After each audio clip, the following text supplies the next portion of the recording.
السلام عليكم ورحمة الله وبركاته. إن الحمد لله رب العالمين وسبحان الله العظيم ولا حول ولا قوة إلا بالله العلي العظيم. نحمده ونستعينه ونؤمن به ونتوكل عليه ونعوذ بالله من شرور أنفسنا ومن سيئات أعمالنا وأشهد أن لا إله إلا الله وحده لا شريك له وأشهد أن محمدًا عبده ورسوله وأن محمدًا عبده المصطفى ونبيه المجتبى ورسوله المرتضى وأنه خاتم الأنبياء وإمام الأتقياء وخليل رب العالمين لكل دعوى النبوة بعده فغي وهوى وهو المبعوث إلى عامة الجن وكافة الورى. اللهم صل على محمد وعلى آل محمد كما صليت على إبراهيم وعلى آل إبراهيم وبارك على محمد وعلى آل محمد كما باركت على إبراهيم وعلى آل إبراهيم إنك حميد مجيد. أما بعد فإن خير الكلام كلام الله وخير الحديث كتاب الله وخير الهدي هدي محمد صلى الله عليه وسلم وشر الأمور محدثاتها وكل محدثة بدعة وكل بدعة ضلالة. أعوذ بالله من الشيطان الرجيم. بسم الله الرحمن الرحيم. يا أيها الذين آمنوا اتقوا الله حق تقاته ولا تموتن إلا وأنتم مسلمون. ഏറെ സ്നേഹം നിറഞ്ഞ വിശ്വാസിനികളെ, പ്രിയമുള്ള രക്ഷിതാക്കളെ, അള്ളാഹുവെ സൂക്ഷിച്ച് അവന് വഴിപ്പെട്ടുകൊണ്ട് ജീവിതം ചിട്ടപ്പെടുത്തണമേ എന്ന് എന്നോടെന്ന പോലെ നിങ്ങളോടും ഓർമ്മപ്പെടുത്തുകയാണ്, ദീനിൻ്റെ പേരിൽ ഉണർത്തുകയാണ്. ഫലസ്തീൻ ചരിത്രവും വർത്തമാനവും എന്ന വിഷയത്തെ ആസ്പദമാക്കിയുള്ള ഒരു വിജ്ഞാന സദസ്സിലാണ് നമ്മൾ ഒരുമിച്ച് കൂടിയിട്ടുള്ളത്. അല്ലാഹു സുബ്ഹാനഹു വ തആല ഇതൊരു സ്വാലിഹായ അമലായി നമ്മിൽ നിന്ന് സ്വീകരിക്കുമാറാകട്ടെ. നമുക്കറിയാം, ഇസ്ലാമിൻ്റെ മുസ്ലിമീങ്ങളുടെ ഇസ്സത്തും അഭിമാനവും അന്തസ്സുമെല്ലാം ഉയർത്തിപ്പിടിച്ചിരുന്ന ഒരു കാലത്ത് മുസ്ലിമിൻ്റെ അവൻ്റെ പ്രൗഢിയായിരുന്നു ഫിലസ്തീൻ എന്നുള്ളത്. എന്നാൽ ഈ ഒരു കാലഘട്ടത്തിൽ ചില ലോക പോലീസ് ചമയുന്ന രാജ്യങ്ങളാൽ പീഡിപ്പിക്കപ്പെട്ടുകൊണ്ടിരിക്കുന്ന ഒരു ജനതയായി, ഒരു നാടായി ഫിലസ്തീൻ മാറിയിട്ടുണ്ട്. അല്ലാഹു സുബ്ഹാനഹു വ തആല അവിടെ പ്രയാസങ്ങളും പ്രതിസന്ധികളും അനുഭവിക്കുന്ന നമ്മുടെ സഹോദരീ സഹോദരന്മാർക്ക് നിർഭയത്വവും സമാധാന അന്തരീക്ഷവും പ്രദാനം ചെയ്ത് അനുഗ്രഹിക്കുമാറാകട്ടെ. അവരിൽ നിന്ന് ഷഹീദായവരെ അല്ലാഹു സുബ്ഹാനഹു വ തആല പൂർണ്ണമായ ആ ഷഹാദത്തിൻ്റെ പ്രതിഫലം നൽകി അനുഗ്രഹിക്കുമാറാകട്ടെ.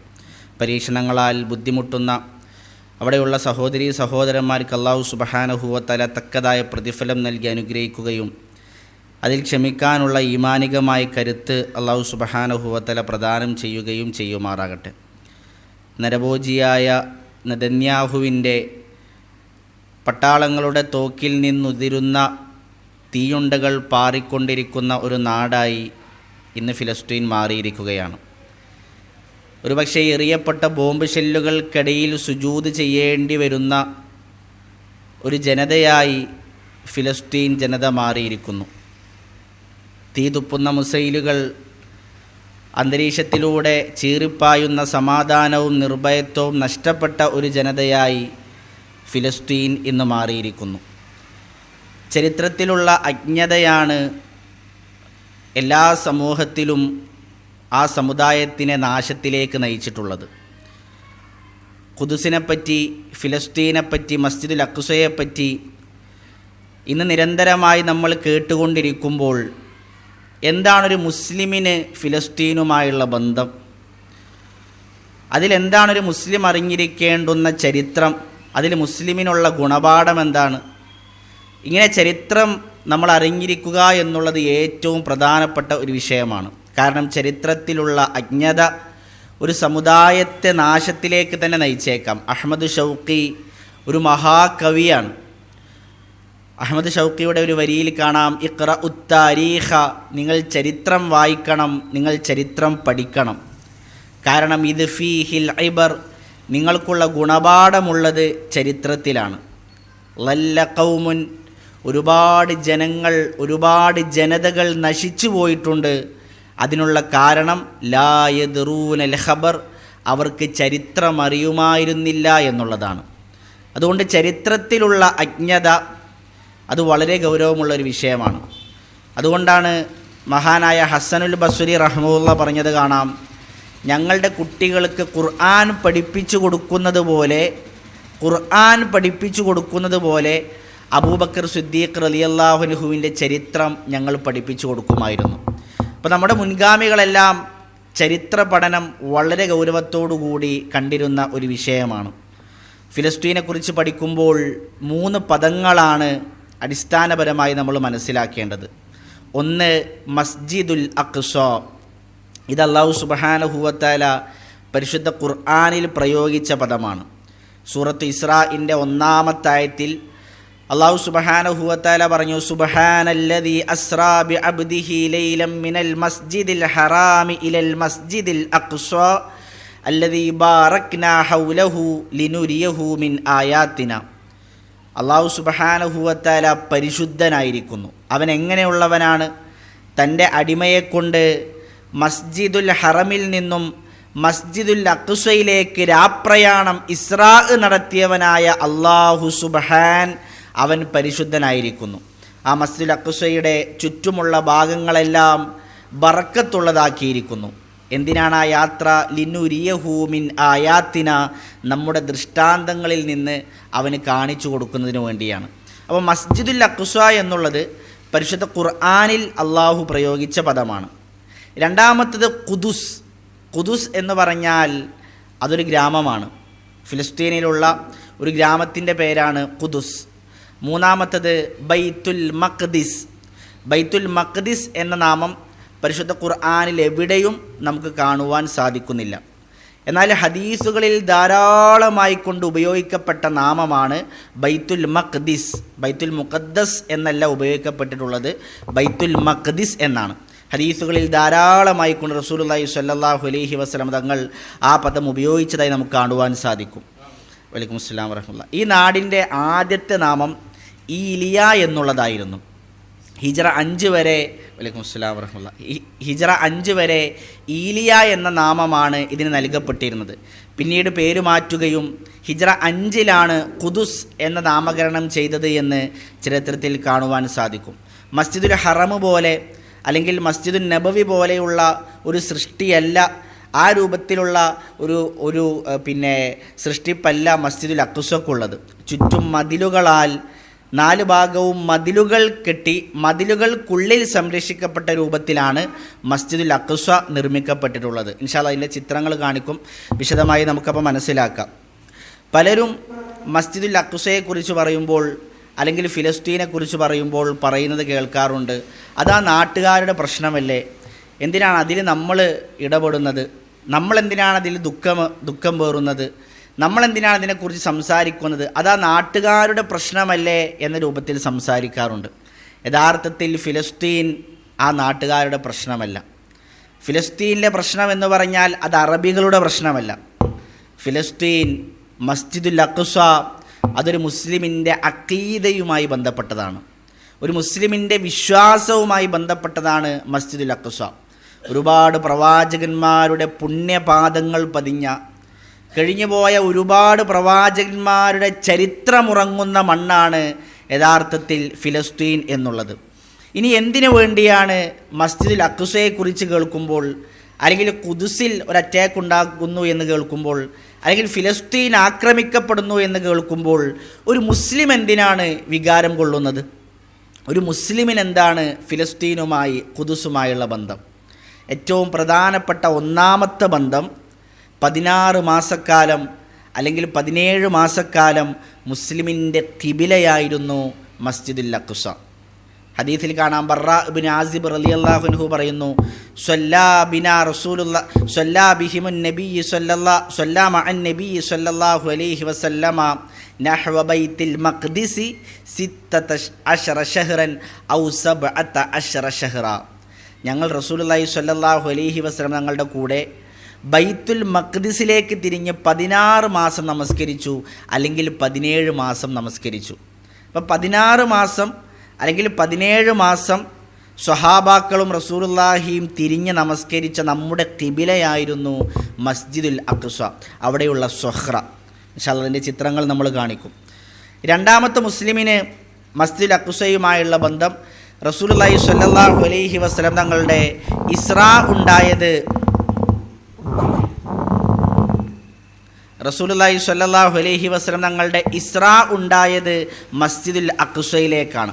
അല്ലാഹു പറയേ, സുബ്ഹാനല്ലദീ ഇസ്രാ നടത്തി ബി അബ്ദിഹി ലൈലൻ മിനൽ മസ്ജിദിൽ ഹറാമി ഇലൽ മസ്ജിദിൽ അഖ്സ.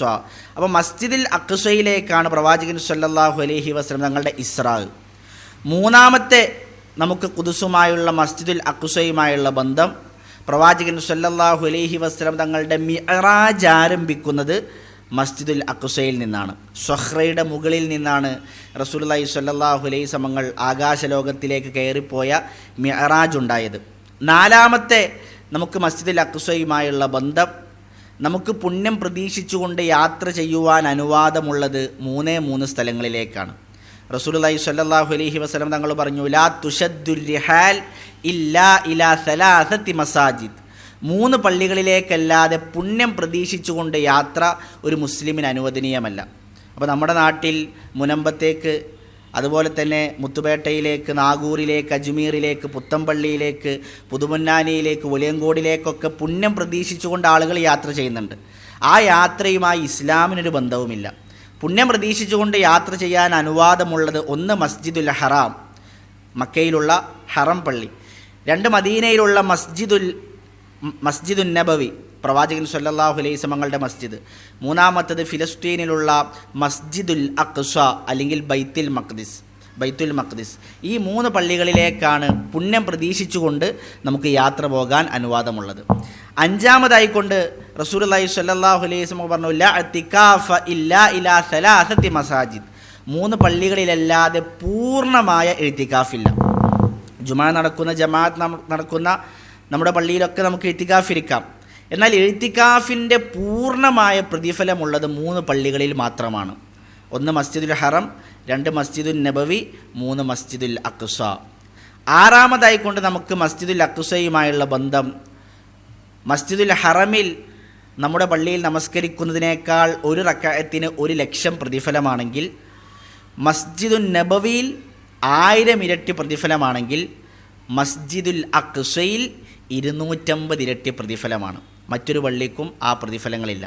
ചില ഹദീസുകളിൽ 500 ഇരട്ടി പ്രതിഫലമാണ് എന്ന് കാണുന്നുണ്ട്.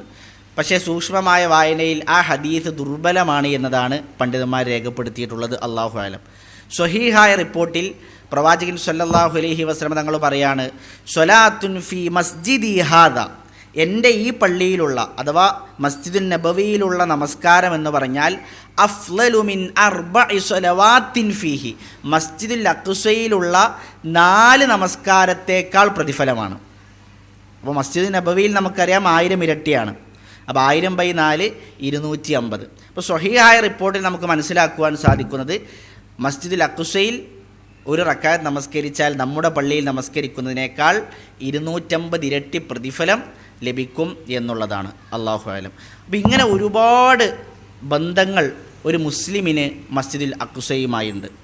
ഇനി എങ്ങനെയാണ് മസ്ജിദുൽ അഖ്സയുടെ ചരിത്രം ആരംഭിക്കുന്നത്? ഞാൻ ഇൻഷാ അല്ലാഹ് അതിൻ്റെ ഒരു ആമുഖം സൂചിപ്പിച്ചിട്ട് നമുക്ക് സ്ലൈഡുകളിലേക്ക് പ്രവേശിക്കാം.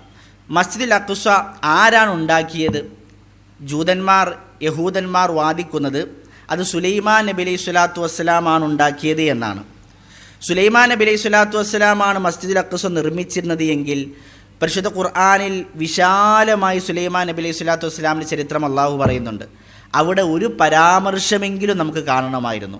എന്നാൽ അവർ വാദിക്കുന്നത് പോലെ സുലൈമാൻ നബി അലൈഹി സ്വലാത്തു വസ്സലാം അല്ല മസ്ജിദുൽ അഖ്സ ഉണ്ടാക്കിയിട്ടുള്ളത്. അബൂദർ റളിയല്ലാഹു അൻഹു റസൂലിനോട് ചോദിക്കുകയാണ്, പ്രവാചകൻ സല്ലല്ലാഹു അലൈഹി വസല്ലം അദ്ദേഹം ചോദിക്കുകയാണ്, അയ്യുൽ മസ്ജിദി വുളിഅ ഫിൽ അർളി അവൽ, റസൂലെ ഭൂമിയിൽ ആദ്യമായി കൊണ്ട് നിർമ്മിക്കപ്പെട്ട ഭവനമേതാ, പള്ളി ഏതാ? റസൂലുള്ളാഹി സ്വല്ലല്ലാഹു അലൈഹി വസല്ലം തങ്ങൾ പറഞ്ഞു, അത് മസ്ജിദുൽ ഹറമാണ്. സുമ്മ ഐ, റസൂലെ പിന്നേതാണ്? മസ്ജിദുൽ അഖ്സ, രണ്ടാമത്തത് മസ്ജിദുൽ അഖ്സയാണ്.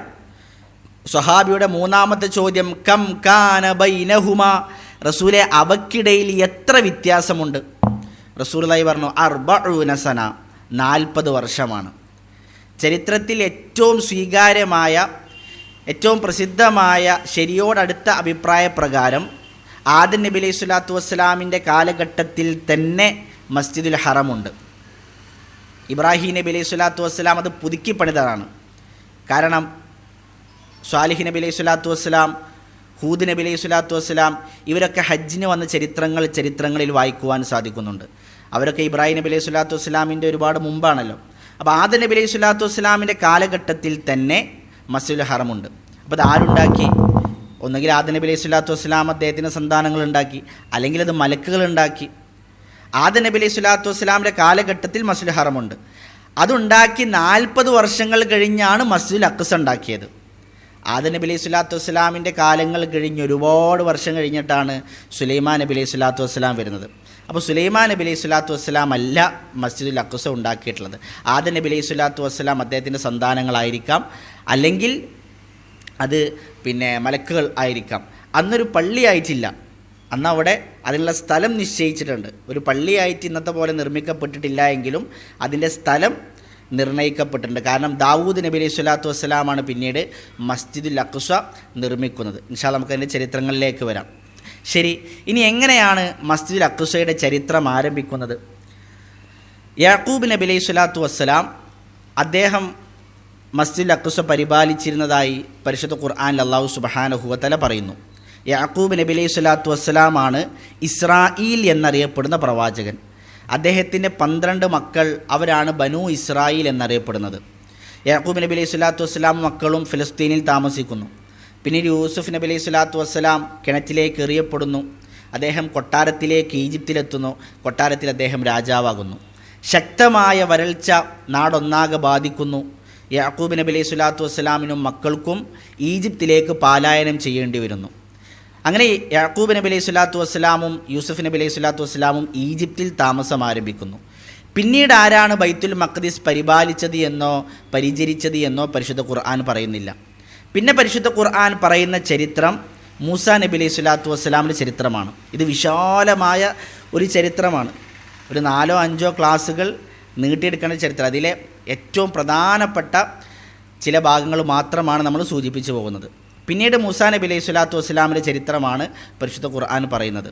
അവിടെ മൂസാ നബി അലൈഹി സ്വലാത്തു വസ്സലാം ഹാറൂൻ നബി അലൈഹി സ്വലാത്തു വസ്സലാമും ഈജിപ്തിലേക്ക് എത്തുന്നു. ഫിർഔൻ്റെ പക്കൽ നിന്ന് അവരെ രക്ഷപ്പെടുത്തി, ഇസ്രായേലുകാരെ രക്ഷപ്പെടുത്തി അദ്ദേഹം കൊണ്ടുവരുന്നു. ചെങ്കടൽ കടന്ന് അവർ മറുകരയിലേക്ക് എത്തുന്നു. അല്ലാഹു സുബ്ഹാനഹു വ തആല ആ ജനതയോട് പിന്നെ പറഞ്ഞു, യാ ഖൗമി ദുഖുലുൽ അർളൽ മുഖദ്ദസത്തല്ലതി കതബല്ലാഹു ലക്കും, ഓ ജനങ്ങളെ, ഇനി നിങ്ങൾ പോകേണ്ടത് പരിശുദ്ധമാക്കപ്പെട്ട അള്ളാഹു നിങ്ങൾക്ക് രേഖപ്പെടുത്തി വെച്ചിട്ടുള്ള ആ ഭൂമിയിലേക്കാണ്, അഥവാ ഫിലിസ്തീനിലേക്കാണ്. ഇനി നിങ്ങൾ ഫിലിസ്തീനിലേക്കാണ് യാത്ര തിരിക്കേണ്ടത്. അതിന് മൂസാ നബി അലൈഹി സ്വലാത്തു വസ്സലാമിൻ്റെ ഖൗമ് നൽകിയ മറുപടി, ഇന്ന ഫീഹാ ഖൗമൻ ജബ്ബാരീൻ, മൂസ, അവിടെ ഒരു ജബ്ബാരീങ്ങളായ, അഹങ്കാരികളായ, സ്വേച്ഛാധിപതികളായ ഒരു വിഭാഗം ആളുകൾ അവിടെയുണ്ട്. അതുകൊണ്ട് അവരില്ലോടത്തോളം കാലം ഞങ്ങൾ അവിടേക്ക് പ്രവേശിക്കൂല. ഫദ്ഹബ് അൻത വറബ്ബുക ഫഖാതില, നീയും നിൻ്റെ റബ്ബും പോയി യുദ്ധം ചെയ്തോ. ഇന്നാ ഹാഹുനാ ഖാഇദൂൻ, ഞങ്ങളിവിടെ ഇരുന്ന് കൊള്ളാം. നന്ദികേടിൻ്റെ വർത്തമാനമാണ്. ഫിർഔൻ്റെ കയ്യിൽ നിന്ന് അവരെ രക്ഷപ്പെടുത്തിയ അല്ലാഹു.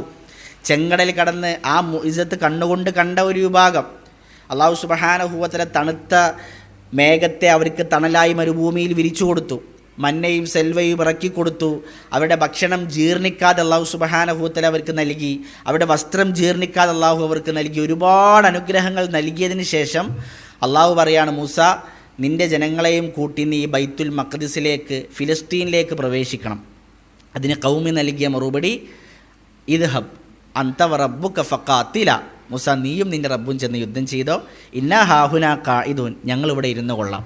അവർ യുദ്ധം ചെയ്യാതിരിക്കാനുള്ള കാരണം അവിടെ അമാലിക്ക എന്ന് പറയുന്ന ഒരു ശക്തവാന്മാരായ ജനതയുണ്ടായിരുന്നു. അതുകൊണ്ട് അവരവിടേക്ക് പ്രവേശിച്ചില്ല.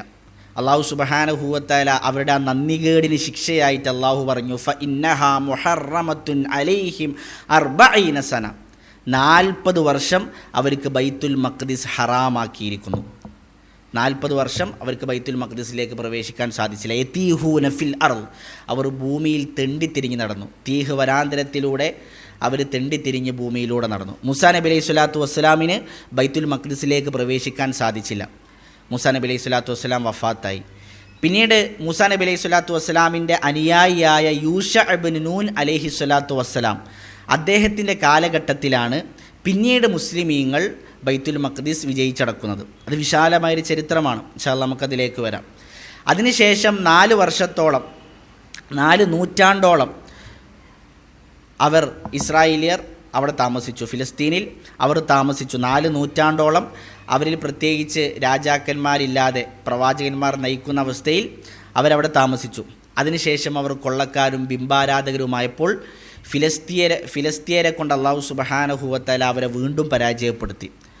അതിനുശേഷം അള്ളാഹു സുബ്ഹാനഹു വ തആല ശംവീർ എന്ന് പറയുന്ന ഒരു പ്രവാചകൻ അവരിലേക്ക് അയച്ചു. ആ പ്രവാചകൻ അവരിലേക്ക് വന്ന് ആ പ്രവാചകനോട് അവർ പറഞ്ഞു, ഞങ്ങൾക്കൊരു രാജാവിനെ വേണം. അങ്ങനെ അവർ അള്ളാഹു സുബ്ഹാനഹു വ തആല അവർക്കൊരു രാജാവിനെ നൽകി. ആ രാജാവായിരുന്നു ത്വാലൂത്ത്. നമ്മൾ സൂറത്തുൽ ബഖറയിൽ ത്വാലൂത്തിൻ്റെയും ജാലൂത്തിൻ്റെയും ചരിത്രം വായിക്കുന്നുണ്ടല്ലോ. വഖാല ലഹും നബിയുഹും ഇത് ഇന്നല്ലാഹ ഖദ് ബഅസ ലക്കും ത്വാലൂത്ത മലിക്ക, അള്ളാഹു നിങ്ങൾക്ക് ത്വാലൂത്തിനെ രാജാവായി നിശ്ചയിച്ചു തന്നിരിക്കുന്നു. അങ്ങനെ ത്വാലൂത്ത് രാജാവായി വന്നു. അങ്ങനെ ത്വാലൂത്തിൻ്റെ കീഴിൽ അവർ യുദ്ധം ചെയ്തു. അവർ വീണ്ടും ഫിലിസ്തീനെ തോൽപ്പിച്ച് അവർ വീണ്ടും അവിടെ കൈയടക്കുകയാണ്. അതിനുശേഷം പിന്നീട് ഒരുപാട് കാലം അവർ അവിടെ താമസിച്ചു. പിന്നീട് ദാവൂദ് നബി അലൈഹി സ്വലാത്തു വസ്സലാമിൻ്റെ ചരിത്രവുമായി ബന്ധപ്പെട്ട് പരിശുദ്ധ ഖുർആൻ ഫിലിസ്തീനിലെ ചരിത്രം പറയുന്നു. സുലൈമാൻ നബി അലൈഹി സ്വലാത്തു വസ്സലാം ഫിലിസ്തീൻ മസ്ജിദ് അഖ്സയുമായി ബന്ധപ്പെട്ട ചരിത്രമാണ് അദ്ദേഹത്തിൻ്റേത്. മറിയം അലൈഹി സ്വലാത്തു വസ്സലാം, ഈസാ നബി അലൈഹി സ്വലാത്തു വസ്സലാം, സക്കരിയ നബി അലൈഹി സ്വലാത്തു വസ്സലാം, യഹ്യ നബി അലൈഹി സ്വലാത്തു വസ്സലാം, ഇവരുടെ ചരിത്രങ്ങളെല്ലാം മസ്ജിദുൽ അഖ്സയുമായി ബന്ധപ്പെട്ടതാണ്. അപ്പോൾ ചുരുക്കി പറഞ്ഞാൽ മുൻകഴിഞ്ഞു പോയ ഒരുപാട് പ്രവാചകന്മാരുടെ പുണ്യപാദങ്ങൾ പതിഞ്ഞ ആ പ്രവാചകന്മാരുടെ ചരിത്രമുറങ്ങുന്ന മണ്ണാണ് ഫിലിസ്തീൻ എന്ന് പറഞ്ഞാൽ. റസൂലുള്ളാഹി സ്വല്ലല്ലാഹു അലൈഹി വസല്ലം തങ്ങൾ ഒരു തവണ മാത്രമാണ് മസ്ജിദുൽ അഖ്സയിലേക്ക് പോയിട്ടുള്ളത്. ഇസ്രായിന് വേണ്ടി ആ രാവിൽ മാത്രമാണ് റസൂലുള്ളാഹി ബൈത്തുൽ മഖ്ദിസിലേക്ക് പോയിട്ടുള്ളത്. റസൂലുള്ളാഹി സ്വല്ലല്ലാഹു അലൈഹി വസല്ലം തങ്ങളുടെ കാലഘട്ടത്തിൽ മസ്ജിദുൽ അഖ്സ പിടിച്ചു വെച്ചിരുന്നത് ക്രിസ്ത്യാനികളായിരുന്നു. റസൂലുള്ളാഹി സ്വല്ലല്ലാഹു അലൈഹി വസല്ലം തങ്ങൾക്ക് അവരെ പരാജയപ്പെടുത്താൻ സാധിച്ചിട്ടില്ല. പക്ഷേ പ്രവാചകൻ അതിനു വേണ്ടി ശ്രമങ്ങൾ ആരംഭിച്ചു വെച്ചു. പ്രവാചകൻ സ്വല്ലല്ലാഹു അലൈഹി വസല്ലം രാജാക്കന്മാർക്ക് കത്തെഴുതി. ബസ്രയിലുള്ള രാജാവിന് റസൂലുള്ളാഹി സ്വല്ലല്ലാഹു അലൈഹി വസല്ലം തങ്ങൾ കത്തെഴുതി, ഞാൻ പോകും, എൻ്റെ കാലം കഴിയും, പക്ഷേ എൻ്റെ അനുയായികൾ ഫിലിസ്തീൻ പിടിച്ചടക്കും, മസ്ജിദുൽ അഖ്സ പിടിച്ചടക്കും. റസൂലുള്ളാഹി സ്വല്ലല്ലാഹു അലൈഹി വസല്ലം കത്തെഴുതി. കത്തുമായി ചെന്ന ദൂതനെ ഹാരിസ് റളിയല്ലാഹു അൻഹുവിനെ ബുസ്രയിലെ രാജാവ് നിഷ്കരുണം വധിച്ചു കളഞ്ഞു. ദൂതനെ വധിക്കുക എന്നുള്ളത് ചരിത്രത്തിലെ ഏറ്റവും വലിയ നികൃഷ്ടമായ പ്രവൃത്തിയാണ്. അതുകൊണ്ട് റസൂലുള്ളാഹി സ്വല്ലല്ലാഹു അലൈഹി വസല്ലം അവരുമായി യുദ്ധത്തിന് പുറപ്പെട്ടു മുഅത്തയിലേക്ക്. ഹിജ്റ 8 റസൂലുള്ളാഹി മുഅത്തയിലേക്ക് സ്വഹാബത്തുമായി യാത്ര തിരിച്ചു. പ്രവാചകൻ സ്വല്ലല്ലാഹു അലൈഹി വസല്ലം സെയ്ദ് ബിൻ ഹാരിസ് റളിയല്ലാഹു അൻഹുവിനെയും ജഅഫർ ബിൻ അബി ത്വാലിബ് റളിയല്ലാഹു അൻഹുവിനെയും അബ്ദുല്ലാഹി ബിൻ അബി റവാഹ് റളിയല്ലാഹു അൻഹുവിനെയും നേതാക്കന്മാരാക്കി യാത്ര ആരംഭിച്ചു. അവർ 3 പേരും ഷഹീദായി. പിന്നീട് ഖാലിദ് ബിൻ വലീദ് റളിയല്ലാഹു അൻഹു മുസ്ലിമീങ്ങൾ ഒന്നടങ്കം മരണപ്പെടേണ്ടുന്ന, പരാജയം അനുഭവിക്കേണ്ടി വന്നിരുന്ന ആ ഒരു രണാങ്കണത്തിൽ നിന്നും മുസ്ലിമീങ്ങളെ രക്ഷപ്പെടുത്തി അദ്ദേഹം കൊണ്ടുവന്നു. അതിനുശേഷം റസൂലുള്ളാഹി സ്വല്ലല്ലാഹു അലൈഹി വസല്ലം ഹിർക്കലിന് കത്തയച്ചു. ഹിർക്കലിനും ഇതുപോലെ കത്തയച്ചു. ഹിർക്കൽ അദ്ദേഹം പറയുകയാണ്, മുസ്ലിമീങ്ങളെ ഒന്നടങ്കം ഉന്മൂലനം ചെയ്യുവാൻ നമ്മൾ യാത്ര ആരംഭിക്കുകയാണ്.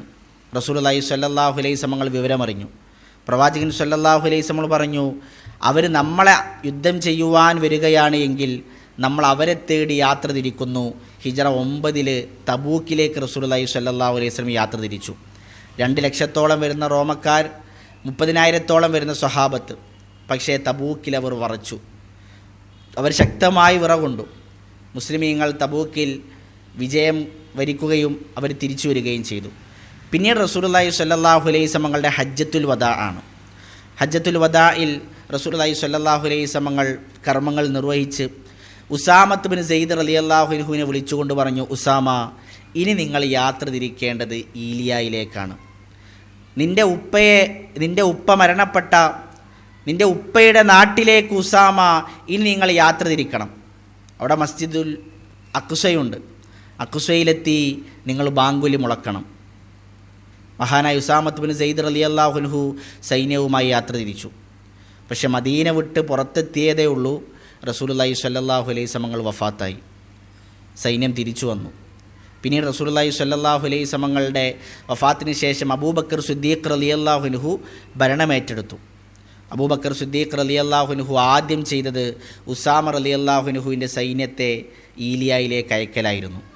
സ്വഹാബത്ത് തടയുന്നുണ്ട്. പക്ഷെ അബൂബക്കർ സിദ്ദീഖ് റളിയല്ലാഹു അൻഹു ശക്തമായി അവരെ എതിർക്കുകയും അദ്ദേഹത്തെ പറഞ്ഞയക്കുകയും ചെയ്തു. അവർ ചെന്ന് ഒരുപാട് നാടുകൾ പിടിച്ചടക്കി. അന്നും മസ്ജിദ് അഖ്സയിലേക്ക് ഈലിയായിലേക്ക് എത്തുവാൻ അവർക്ക് സാധിച്ചില്ല. അവർ തിരിച്ചു വന്നു. അബൂബക്കർ റളിയല്ലാഹു അൻഹു മദീനയുടെ അതിർത്തിയിൽ ചെന്ന് അവരെ സ്വീകരിച്ചു എന്നൊക്കെ ചരിത്രത്തിൽ കാണാം. പിന്നീട് ഉമർ റളിയല്ലാഹു അൻഹുവിൻ്റെ ഭരണകാലഘട്ടം. ആ കാലഘട്ടത്തിൽ ഉമർ റളിയല്ലാഹു അൻഹു 4 സൈന്യാധിപന്മാർ, അബൂബൈദ റളിയല്ലാഹു അൻഹുവിൻ്റെ കീഴിൽ 4 സൈന്യാധിപന്മാർ, Miskal bin Hashim, Shurahbil, Yazid bin Abi Sufyan, Khalid bin Walid റളിയല്ലാഹു അൻഹു മജ്മഈൻ, അവരുടെ കീഴിൽ 5000-ഓളം സൈന്യത്തെ ഒരുക്കി മസ്ജിദുൽ അഖ്സയിലേക്ക് ഈലിയായിലേക്ക് അവർ യാത്ര തിരിച്ചു. അവിടെ ചെന്ന് ശക്തമായി ഉപരോധിച്ചു. മസ്ജിദുൽ അഖ്സ ശക്തമായി ഉപരോധിക്കുകയും ക്രിസ്ത്യാനികൾക്ക് പുറത്തേക്ക് വരാൻ പറ്റാത്ത രൂപത്തിൽ ശക്തമായി ഉപരോധിച്ചു. 4 മാസത്തെ ശക്തമായ ഉപരോധം. എന്നാൽ നമ്മൾ മനസ്സിലാക്കേണ്ട ഒരു വിഷയം, ഒരു തുള്ളി രക്തം പോലും മുസ്ലിമീങ്ങൾ അവിടെ ചിന്തിയിട്ടില്ല. അവർക്ക് പ്രതികാരം തീർക്കാമായിരുന്നു. ആയുധങ്ങളുണ്ട്, ആൾബലങ്ങളുണ്ട്. പക്ഷേ ഒരു തുള്ളി രക്തം പോലും മുസ്ലിമീങ്ങൾ ചിന്തിയിട്ടില്ല. 4 മാസത്തെ ശക്തമായ ഉപരോധത്തിന് ശേഷം ക്രിസ്ത്യാനികൾ അവരുടെ ബിഷപ്പ് പുറത്തേക്ക് ഇറങ്ങി വരികയും അബൂബൈദ റളിയല്ലാഹു അൻഹു പറയുകയും ചെയ്തു, ഞങ്ങൾ തിരിച്ചു തരാം, ഫിലിസ്തീൻ തിരിച്ചു തരാൻ, മസ്ജിദുൽ അഖ്സ തിരിച്ചു തരാൻ ഞങ്ങൾ ഒരുക്കമാണ്. കാരണം ഞങ്ങൾക്കറിയാം ഇത് പ്രവാചകൻ്റെ മുഹമ്മദിൻ്റെ അനുയായികൾ തിരിച്ചെടുക്കും. ഞങ്ങൾക്കറിയാം, ഞങ്ങൾ ഞങ്ങളുടെ വേദഗ്രന്ഥങ്ങളിലൂടെ പഠിച്ചിട്ടുണ്ട്. പക്ഷേ ഉമർ എന്ന ഭരണാധികാരിയുടെ കൈകളിൽ മാത്രമേ ഞങ്ങൾ താക്കോൽ നൽകുകയുള്ളൂ. അങ്ങനെ അബൂബൈദ റളിയല്ലാഹു അൻഹു കത്തയച്ച് ഉമർ റളിയല്ലാഹു അൻഹു വൃത്തനെയും കൂട്ടി മസ്ജിദുൽ അഖ്സയിലേക്ക് എത്തുകയും അവിടെ വെച്ചുകൊണ്ട് താക്കോൽ കൈമാറുകയും ചെയ്യുകയാണ്. അങ്ങനെയാണ് പിന്നീട് വീണ്ടും മുസ്ലിമീങ്ങളുടെ കൈകളിലേക്ക് ബൈത്തുൽ മഖ്ദിസ് എത്തുന്നത്. അതിനുശേഷം കുരിശുപടക്കാർ അവർ വീണ്ടും അത് തിരിച്ചെടുത്തു. അന്നവർ ഒരുപാട് മുസ്ലിമീങ്ങളെ വധിക്കുകയും മുസ്ലിമീങ്ങളുടെ രക്തം ഞെരിയാണി വരെ തളം കെട്ടിക്കിടക്കുമാറ് മുസ്ലിമീങ്ങൾ അവർ വധിച്ചു കളഞ്ഞു. അതിനുശേഷം മഹാനായ സ്വലാഹുദ്ദീൻ അയ്യൂബി റഹ്മത്തുള്ള അദ്ദേഹത്തിൻ്റെ പടയോട്ടത്തിൽ, അദ്ദേഹത്തിൻ്റെ കാലഘട്ടത്തിൽ അദ്ദേഹം വീണ്ടും ബൈത്തുൽ മഖ്ദിസ് തിരിച്ചു പിടിച്ചു. അതിനുശേഷം വീണ്ടും മുസ്ലിമീങ്ങളുടെ കൈകൾ നഷ്ടപ്പെട്ടു. പിന്നീട് ഖത്തോസ് റഹ്മഹുല്ല വീണ്ടും അത് തിരിച്ചു പിടിച്ചു. പിന്നീട് 1947 ഇന്ന് കാണുന്ന പോലെ ജൂതന്മാർ അത് പിരിച്ചെടുക്കുകയും ഇന്നും ആ രൂപത്തിൽ തന്നെ അത് നടന്നുകൊണ്ടിരിക്കുകയും ചെയ്യുകയാണ്. ഇതാണ് ബൈത്തുൽ മഖ്ദിസുമായി, ഫിലിസ്തീനുമായി ബന്ധപ്പെട്ട് നമുക്ക് മനസ്സിലാക്കാനുള്ള ഒരു രത്നച്ചുരുക്കം. ശരി, ഇനി ആദ്യം ഫിലിസ്തീനുമായി ബന്ധപ്പെട്ട ചില വിഷയങ്ങൾ നമുക്ക് മനസ്സിലാക്കാം. ഫിലിസ്തീൻ, നമ്മളിവിടെ കാണുന്നത് ഫിലിസ്തീൻ ഭരിച്ചിരുന്ന രാജ്യങ്ങളുടെ ഒരു ഫ്ലോ ചാർട്ടാണ്. ഫിലിസ്തീൻ ഭരിച്ചിരുന്ന രാജ്യങ്ങളുടെ ഒരു ഫ്ലോ ചാർട്ട്. അൽ അറബുൽ കൻആനിയൂൻ, അറബികളായിരുന്നു ഫിലിസ്തീൻ ആദ്യം ഭരിച്ചിരുന്നത്. അപ്പോൾ ഫിലിസ്തീയർ ആയിരുന്നു. അതിന് ശേഷമാണ് ആര് വരുന്നത്? ബനു ഇസ്രായേൽ. അപ്പോൾ ഇസ്രായേലർക്കല്ല യഥാർത്ഥത്തിൽ ഫലസ്തീനിലുള്ള സ്ഥാനം. ഇസ്രായേലർ ഫലസ്തീനിലേക്ക് എത്തുന്നതിന് മുമ്പേ അവിടെ ഫലസ്തീനുണ്ട്. അമാലിക്ക എന്ന് പറയുന്ന, അല്ലെങ്കിൽ ഫിലിസ്തീർ എന്ന് പറയുന്ന ജനവിഭാഗം അവിടെ ഉണ്ടായിരുന്നു. നമ്മൾ ചരിത്രം വായിക്കുമ്പോൾ BC 5000 എന്ന് പറഞ്ഞാൽ എത്ര? ബിഫോർ ക്രൈസ്റ്റ് 5000 വർഷങ്ങൾക്ക് മുമ്പ് വരെ ചരിത്രങ്ങളിൽ ഫിലിസ്തീനിൽ ആരുണ്ട്?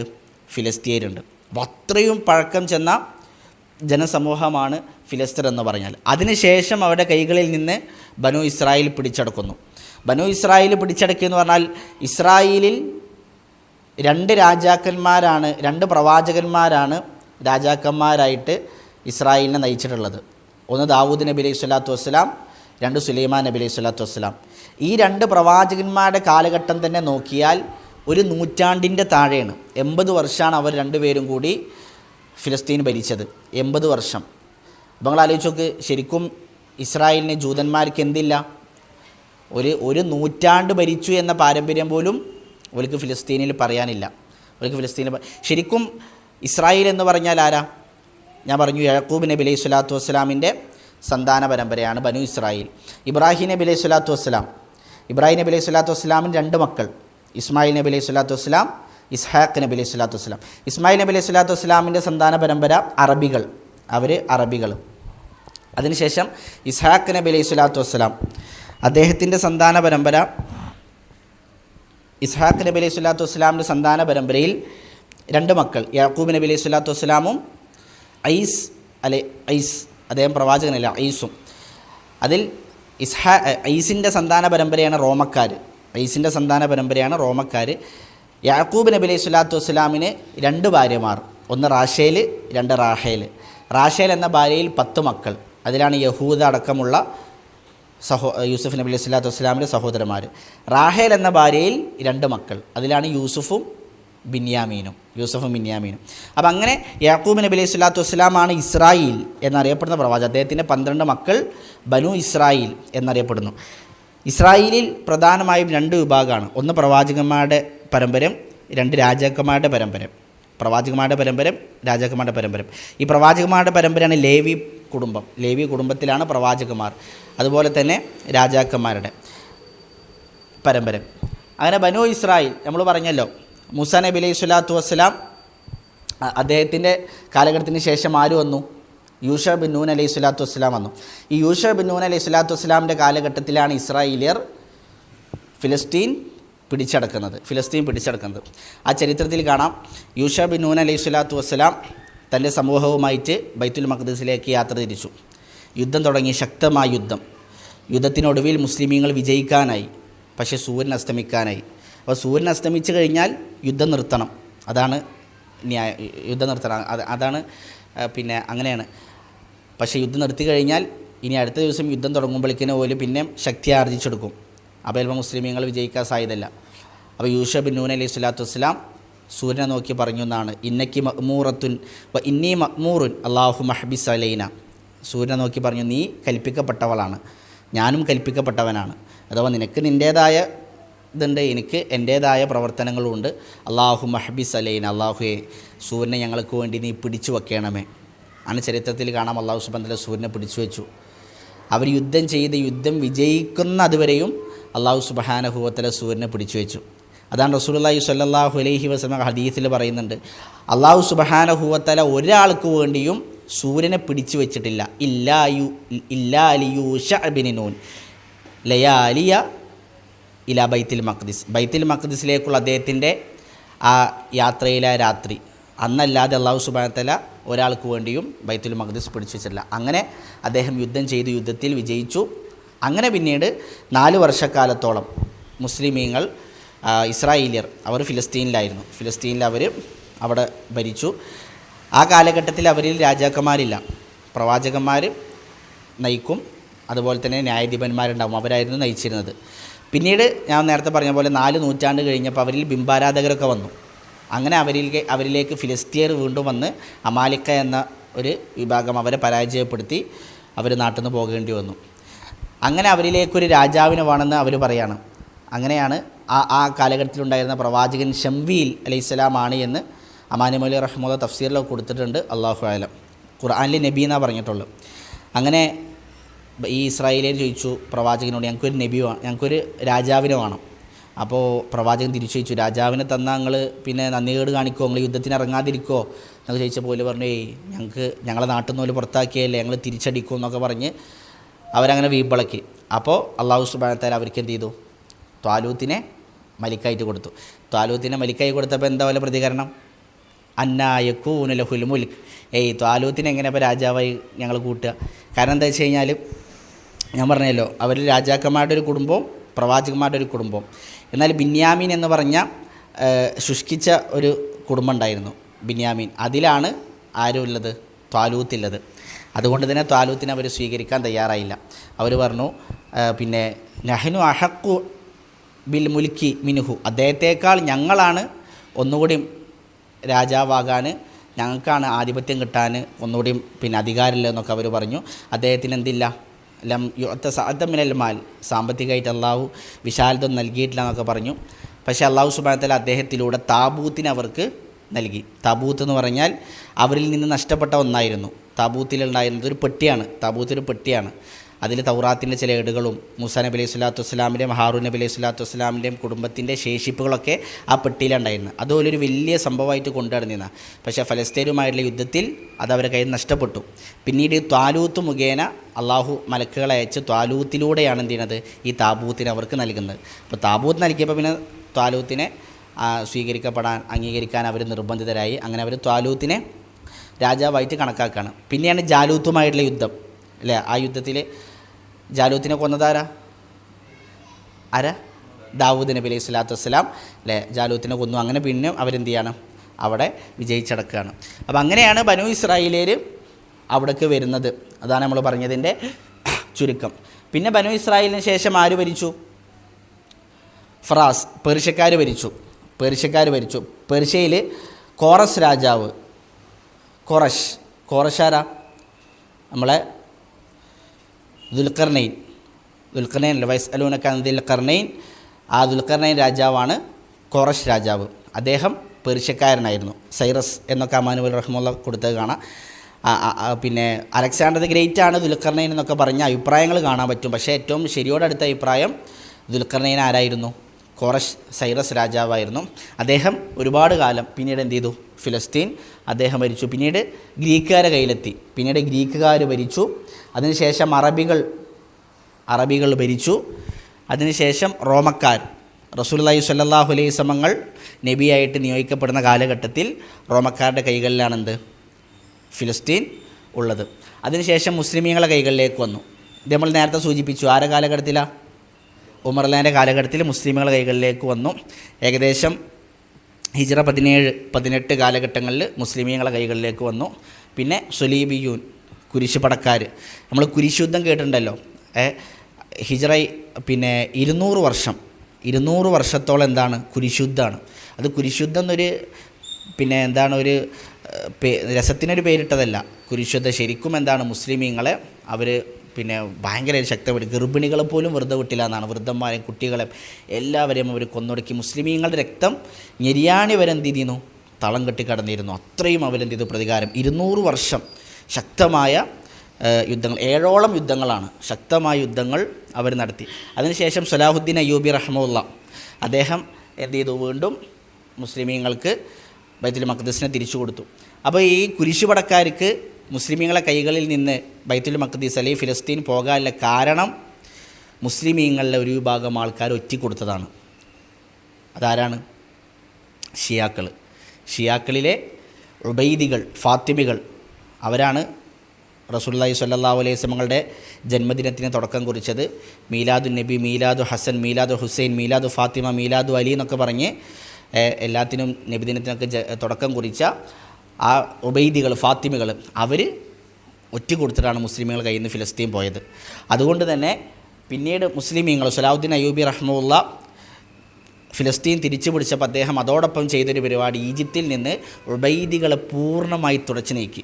ഇപ്പോൾ ചരിത്രം വായിക്കുമ്പോൾ സലാഹുദ്ദീൻ അയ്യൂബി റഹ്മുല്ല, നൂറുദ്ദീൻ സങ്കി റഹ്മുല്ല ഇവരൊക്കെയാണ് ഫിലസ്തീൻ പിടിച്ചെടുത്തതിൽ പ്രധാനികൾ. അതൊരു വലിയ കാര്യം തന്നെയാണ്. പക്ഷേ അതിനേക്കാൾ അവർ ചെയ്ത പ്രവൃത്തികളിൽ ഏറ്റവും പണ്ഡിതന്മാർ ഉത്തമമായി പറയുന്നത് ഉബൈദികളെ എന്ത് ചെയ്തു? അവർ തുടച്ചു നീക്കി എന്നുള്ളതാണ്. ഈജിപ്തിൽ നിന്ന് അവർ പൂർണ്ണമായിട്ട് ഉബൈദികളെ തുടച്ചു നീക്കി. പിന്നെ ബ്രിട്ടീഷുകാർ പിന്നീടാണ് എന്ത് ചെയ്യുന്നത്? ബ്രിട്ടീഷുകാർ അവർ ഫലസ്തീനിലേക്ക് എത്തുന്നത്. ബ്രിട്ടീഷുകാരെങ്ങനെ ഫലസ്തീനിലേക്ക് എത്തണം? 1-ാം നൂറ്റാണ്ട് പിന്നെ 1-ാം ലോക മഹായുദ്ധം ഉണ്ടായല്ലോ. 1-ാം ലോക മഹായുദ്ധത്തിൽ ഓരോ രാജ്യക്കാരും സഖ്യകക്ഷികളായിട്ട് ഇങ്ങനെ നിൽക്കുകയാണല്ലോ. അതിൽ ജൂതന്മാർ ലോകത്തിൻ്റെ നാനാഭാഗത്തിലൂടെ തെണ്ടി തിരിഞ്ഞ് നടക്കുകയാണ്. ഓലിക്കൊരു സ്ഥലമല്ല, പ്രത്യേകിച്ച് ഒരു രാജ്യമോ ഒരു കേന്ദ്രമല്ല. ഓലിങ്ങനെ അവിടെ ഇവിടെ ആയിട്ട് തെണ്ടി തിരിഞ്ഞ് നടക്കുകയാണ്. അത് ഓലെ സ്വഭാവം കൊണ്ടാണ്. ആരും എന്ത് ചെയ്യൂല? അടുപ്പിക്കൂല. കാരണം അത്രയും വൃത്തിയായിട്ട സ്വഭാവമാണ്. അങ്ങനെ ജൂതന്മാരെ ബ്രിട്ടീഷുകാർ ഓല വലയിലാക്കി. ബ്രിട്ടീഷുകാർ ഞങ്ങളെ കൂടങ്ങൾ നിൽക്കേ നിങ്ങൾക്ക് എന്ത് ചെയ്ത് തരാം, നിങ്ങൾക്കൊരു രാജ്യം ഞങ്ങൾ ഉണ്ടാക്കിത്തരാം എന്ന് പറഞ്ഞു. അങ്ങനെ ജൂതന്മാർ ഒന്നാം ലോക മഹായുദ്ധത്തിൽ ബ്രിട്ടീഷുകാരെ സഹായിച്ചു ഒരു വിജയിച്ചപ്പോൾ ബ്രിട്ടീഷുകാർ പിന്നീട് ജൂതന്മാർക്ക് ഫിലിസ്തീനിലേക്കുള്ള കോണി ഒരുക്കി കൊടുക്കുകയാണ്. അങ്ങനെയാണ് ബ്രിട്ടീഷുകാർ എന്ത് ചെയ്തു, ഫിലിസ്തീനിൽ അധികാരം ഏറ്റെടുത്തു. പിന്നെ ഫിലിസ്തീനിൽ പിന്നെ ജൂതന്മാരെ കൊടുന്ന് അവിടെ മെല്ലെ മെല്ലെ താമസിപ്പിക്കാൻ തുടങ്ങി. അവരെ സൈന്യത്തിൽ അവരെ നേതാക്കന്മാരാക്കാൻ തുടങ്ങി. അവരെ ഓരോരോ സ്ഥാനങ്ങൾ കൊടുക്കാൻ തുടങ്ങി. അങ്ങനെ മെല്ലെ മെല്ലെയാണ് എന്ത് ചെയ്യണത്, ബ്രിട്ടീഷുകാരാണ് പിന്നീട് ജൂതന്മാർക്ക് ഒരു വളം വെച്ച് കൊടുക്കണം. അങ്ങനെ പിന്നെ ജൂതന്മാർ ഫിലിസ്തീനിൽ അധികാരം ഏറ്റെടുക്കുകയാണ്. അപ്പോൾ ഇതാണ് ഫിലിസ്തീനിൽ ഭരണം ഉണ്ടായതിൻ്റെ ഒരു ഫ്ലോ ചാർട്ട്. തിയോഡർ ഹെസിൽ ഇയാളൊരു ജൂതനാണ്. ഇയാളാണ് ആദ്യമായിട്ട് എന്ത് പറയണത്, ജൂതന്മാർക്കൊരു രാഷ്ട്രം വേണം. ജൂതന്മാർക്ക് 1873 അയാൾ ആ ചിന്ത ആവിഷ്കരിക്കണം. അതൊരു ചിന്തയായിരുന്നു, ആദ്യമൊരു ചിന്ത, ഒരു രചന മാത്രമായിരുന്നു. 1873 അയാൾ ആദ്യമൊരു ചിന്തയായിട്ട് എന്ത് ചെയ്തു, ആവിഷ്കരിച്ചു, ജൂതന്മാർക്കൊരു രാജ്യം വേണം. അങ്ങനെ അർജൻറ്റീന അവരെ രാജ്യമാക്കി മാറ്റാൻ, കേന്ദ്രമാക്കി മാറ്റാൻ അവരെന്ത് ചെയ്തു, തീരുമാനിച്ചു 1873. പിന്നീട് അതെന്തായി, അത് രചനകളായി മാറി, അത് ചർച്ചകളായി മാറി, മീറ്റിങ്ങുകളായി മാറി, അവസാനം അതിനു വേണ്ടിയുള്ള പരിശ്രമങ്ങളായിട്ട് മാറി. അങ്ങനെ 1897 ഇപ്പോൾ 1873 തിയോഡർ ഹെസിൽ എന്ന ജൂതൻ എന്ത് ചെയ്തു, ജൂതരാഷ്ട്രം എന്ന ചിന്ത ആവിഷ്കരിച്ചു. പിന്നീട് 1897 സുവൈസ്രയിലെ ബാൽ എന്നൊരു സ്ഥലത്ത് വെച്ചിട്ട് എന്ത് ചെയ്തു, ജൂതന്മാർ അവരുടെ ഫസ്റ്റ് മീറ്റിംഗ് കൂടി. ഇതിനു വേണ്ടിയിട്ടില്ലേ അവരുടെ ഫസ്റ്റ് മീറ്റിംഗ് കൂടി. അന്ന് മുസ്ലിമീങ്ങളുടെ രാജാവായിട്ടുണ്ടായിരുന്ന ഉസ്മാനിയ ഒട്ടോമൻ സാമ്രാജ്യം ഉണ്ടല്ലോ, ഉസ്മാനിയ ഭരണകൂടം, അവരാണെന്ന് ഇസ്ലാമിക രാജ്യങ്ങൾ ഭരിച്ചിരുന്നത്. അതിൽ അബ്ദുൽ ഹമീദ് അസാനി റഹ്മുല്ല, ഇദ്ദേഹം ഒരു നല്ല വ്യക്തിത്വമായിരുന്നു. വ്യക്തിപരമായ വിഷയങ്ങളിൽ നല്ലൊരു വ്യക്തിത്വമായിരുന്നു. പക്ഷേ ഭരണപരമായ വിഷയങ്ങളിൽ ഇദ്ദേഹത്തിൻ്റെ അടുത്ത് ചെറിയ ചെറിയ മിസ്റ്റേക്കുകളൊക്കെ പറ്റിയിട്ടുണ്ട് എന്നാണ് ചരിത്രകാരന്മാർ പറയുന്നത്. ശരി, അബ്ദുൽ ഹമീദ് അസാനി റഹ്മുല്ല അദ്ദേഹവുമായിട്ട് എന്ത് ചെയ്തു, ജൂതന്മാർ ഒരു മീറ്റിംഗ് വെച്ചു. അപ്പോൾ ആ മീറ്റിങ്ങിൽ അവർ പറഞ്ഞു, ഞങ്ങൾക്ക് ഖുദ്സ് വിട്ടുതരണം, ഞങ്ങൾക്ക് ഞങ്ങളുടെ സ്ഥലമാക്കാൻ വേണ്ടി, ഞങ്ങളുടെ ഭരണകേന്ദ്രമാക്കാൻ വേണ്ടി ഖുദ്സിൽ നിന്ന് എന്ത് ചെയ്യണം, ഒരു സ്ഥലം ഞങ്ങൾക്ക് വിട്ടുതരണം എന്ന് പറഞ്ഞു. അതിന് അബ്ദുൽ ഹമീദ് അസാനി റഹ്മുല്ല അവരോട് പറഞ്ഞു, ഖുദ്സ് നിങ്ങൾ എന്ത് ചെയ്യരുത്, ചോദിക്കരുത്. നിങ്ങൾ എൻ്റെ അധികാരത്തിൽ നിന്ന് എന്തുവാണെങ്കിലും ചോദിച്ചോളി, അല്ലെങ്കിൽ എൻ്റെ സ്വത്തിൽ നിന്ന് എന്തുവാണെങ്കിലും ചോദിച്ചോളിയും. പക്ഷേ ഖുദ്സ് മുസ്ലിമീങ്ങളെ മണ്ണാണ്, അത് അള്ളാഹുവിൻ്റെ മണ്ണാണ്. അതുകൊണ്ട് ഖുദ്സ് ഞാൻ എന്ത് ചെയ്യില്ല, നിങ്ങൾക്ക് വിട്ടുതരില്ല എന്ന് അബ്ദുൽ ഹമീദ് അസാനി റഹ്മുല്ല ശക്തമായിട്ട് അന്ന് അവരോട് പ്രതികരിച്ചു. അങ്ങനെ അവർക്ക് എന്ത് ചെയ്യാൻ സാധിച്ചില്ല, അന്ന് ഖുദ്സിലേക്ക് അവർക്ക് എത്താൻ അവർക്ക് സാധിച്ചില്ല. പിന്നെ എന്ത് ചെയ്യാണ്, നമ്മൾ നേരത്തെ പറഞ്ഞില്ലേ, ബ്രിട്ടീഷുകാർ ഒന്നാം ലോക മഹായുദ്ധത്തിന് ശേഷം ബ്രിട്ടീഷുകാർ ഫിലിസ്തീനിൽ അധികാരമേറ്റു. കോളനി വായിച്ചാന്ന് പറയാൻ പറ്റില്ല, പക്ഷേ അത് ആ ഒരു മോഡൽ തന്നെയാണ് അവരെന്ത് ചെയ്തത്, ഫിലിസ്തീനിൽ ഭരിച്ചിരുന്നത്. അങ്ങനെ അവരെന്ത് ചെയ്തു, 1914 ഇത് ഫിലിസ്തീനിലും മുസ്ലിമീങ്ങളാണ്. ഈ വെള്ളം ഉണ്ടല്ലോ, ഇത് മുസ്ലിമീങ്ങളാണ്, ഈ നീലയാണ് ജൂതന്മാർ. അപ്പോൾ 1914 ഒന്നാം ലോക മഹായുദ്ധത്തിന് ശേഷം 1914 ജൂതന്മാരെ എന്ത് ചെയ്യാണ്, കുറച്ചവിടെ കൊടുത്തിട്ട് പാർപ്പിച്ചു, അധിനിവേശം അതുപോലെ കുറച്ചവിടെ കൊണ്ട് എന്ത് ചെയ്തു, ഓലെ പാർപ്പിച്ചു. പിന്നീട് 1922 ആയപ്പോഴേക്കിനും ഓല് കുറച്ചുകൂടി കൂടുതലായി, ജൂതന്മാർ കുറച്ചുകൂടി കൂടുതലായി. 1931 ആയപ്പോഴേക്കിന് ജൂതന്മാർ കുറച്ചുകൂടി കൂടുതലായി. പിന്നെ 1944 ആയപ്പോഴേക്കിന് ജൂതന്മാർ കുറച്ചുകൂടി കണ്ടോ, അപ്പോൾ ഇത്രയായി, ഏകദേശം പകുതിയോളായി. അതുമാത്രമല്ല മുസ്ലിമീങ്ങൾ എന്ത് ചെയ്യുന്നുണ്ട്, കുറയണമുണ്ട്, മുസ്ലിമീങ്ങൾ കുറയുന്നുണ്ട്. അപ്പോഴേക്കിനും മുസ്ലിമീങ്ങൾ പ്രതിരോധിക്കാൻ തുടങ്ങി. മുഖാവമകൾ എന്ത് ചെയ്തു, അവർ പ്രതിരോധ നടപടികൾ സ്വീകരിച്ചു. പക്ഷേ പ്രതിരോധം സ്വീകരിച്ചാൽ പിന്നെ UN ഇടപെടും. UN ഇടപെട്ട് കഴിഞ്ഞാൽ അപ്പോൾ UN നോക്കുക എന്താ, ആൾബല നോക്കുക, UN നോക്കുക ആൾബലാണ്. അപ്പോൾ ബ്രിട്ടീഷുകാർ എന്ത് ചെയ്തിട്ടുണ്ട്, ഞാൻ പറഞ്ഞില്ലേ, ഒരുപാട് മേഖലകളിൽ ജൂതന്മാരെ കൊടുന്ന് മെല്ലെ മെല്ലെ അവിടെ സ്ഥാപിച്ചിട്ടുണ്ട്. അപ്പോൾ UN നോക്കുമ്പോൾ രണ്ടാളും കിടയാണ്, മുസ്ലിമീങ്ങളുണ്ട് അതേപോലെ ജൂതന്മാരുണ്ട്. അപ്പോൾ അവരെന്ത് ചെയ്തു, രാജ്യത്തെ രണ്ടായിട്ട് വിഭജിച്ചു. അസുക്കാനുൽ യഹൂദ് അസുക്കാൻ അറബ്, അഥവാ ദൗലത്തു യഹൂദിയ ദൗലത്തു മുസ്ലിം, ദൗലത്തു ഇസ്ലാം എന്ന രൂപത്തിൽ അവരെന്ത് ചെയ്തു, ജൂതന്മാരത് മുസ്ലിമീങ്ങളത്, അങ്ങനെ രണ്ട് രൂപത്തിൽ അവർ രാജ്യത്തെ വിഭജിച്ചു. പിന്നീട് 1947 ആയപ്പോഴേക്കിന് കണ്ടോ ഫിലിസ്തീൻ യഹൂദികൾ. അപ്പോൾ ഇത്രയും അവരെന്ത് ചെയ്തു, അവർ കുറഞ്ഞു. അടുത്ത ഒരു ഇത് കണ്ടോ ഒന്നുകൂടി വ്യക്തമാവും. ഇത് കണ്ടോ 1947 അവസ്ഥയാണ്. ഈ പച്ച ഉണ്ടല്ലോ, ഈ പച്ചയാണ് ഫലസ്തീനിലെ മുസ്ലിമീങ്ങൾ. എത്ര മുസ്ലിമീങ്ങളെ നോക്കി. ഈ വെള്ളയാണ് ജൂതന്മാർ. പിന്നെ 1947 അവർ ഒരുപാട് കയറി വന്നല്ലോ. അവരൊരുപാട് കയറി വന്നതോടുകൂടി എന്ത് ചെയ്തു, രണ്ടായിട്ട് രാജ്യത്തെ ഉപയോഗിച്ചു. നേരത്തെ പറഞ്ഞില്ലേ, ജൂതന്മാരുടെ രാജ്യം, മുസ്ലിമുകളുടെ രാജ്യം. അങ്ങനെ ഇസ്രായേലിൽ കണ്ടോ, ഈ ഇസ്രായേലിൽ എത്തിക്കണ ജൂതന്മാർ കേട്ടോ. ജൂതന്മാർ എത്ര വന്ന് നോക്കി. മുസ്ലിമീങ്ങൾ ഈ പച്ച, ഇത് ഖുദുസ്. ഈ വെള്ള കാണുന്നത് ജൂതന്മാരുടെ രാജ്യം, പച്ച മുസ്ലിമുകളുടെ രാജ്യം. ഈ മഞ്ഞ ഖുദുസ് ആർക്കുമില്ല. ഖുദുസ് UN-ൻ്റെ കീഴിൽ. അത് മുസ്ലിമീങ്ങൾക്കുമില്ല, ജൂതന്മാർക്കുമില്ല. അത് UN നയിക്കും, UN അതിനെ നിയന്ത്രിക്കും, ഭരിക്കും. അങ്ങനെ ആയിരുന്നു. പിന്നീട് 1967 ആയപ്പോഴേക്കും നോക്കി അല്ലേ, ജൂതന്മാർ എത്ര വന്നു.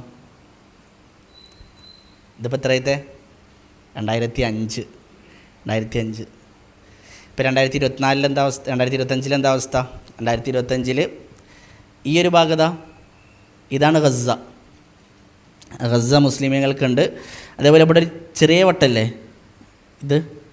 ഇതാണ് ലിഫിലെ ഗർബി, വെസ്റ്റേൺ ലിഫ. ഈ 2 സ്ഥലങ്ങൾ മാത്രമാണ് മുസ്ലിമീങ്ങൾക്ക് ഉള്ളത്. ഇതൊക്കെ പോയി, ഈ സ്ഥലങ്ങളൊക്കെ പോയി. ഇപ്പം ഇന്ന് ചരിത്രത്തിൽ ഫിലിസ്തീൻ എന്നുള്ള പേരെന്നെ വാർത്തകളിൽ കേൾക്കുമോ?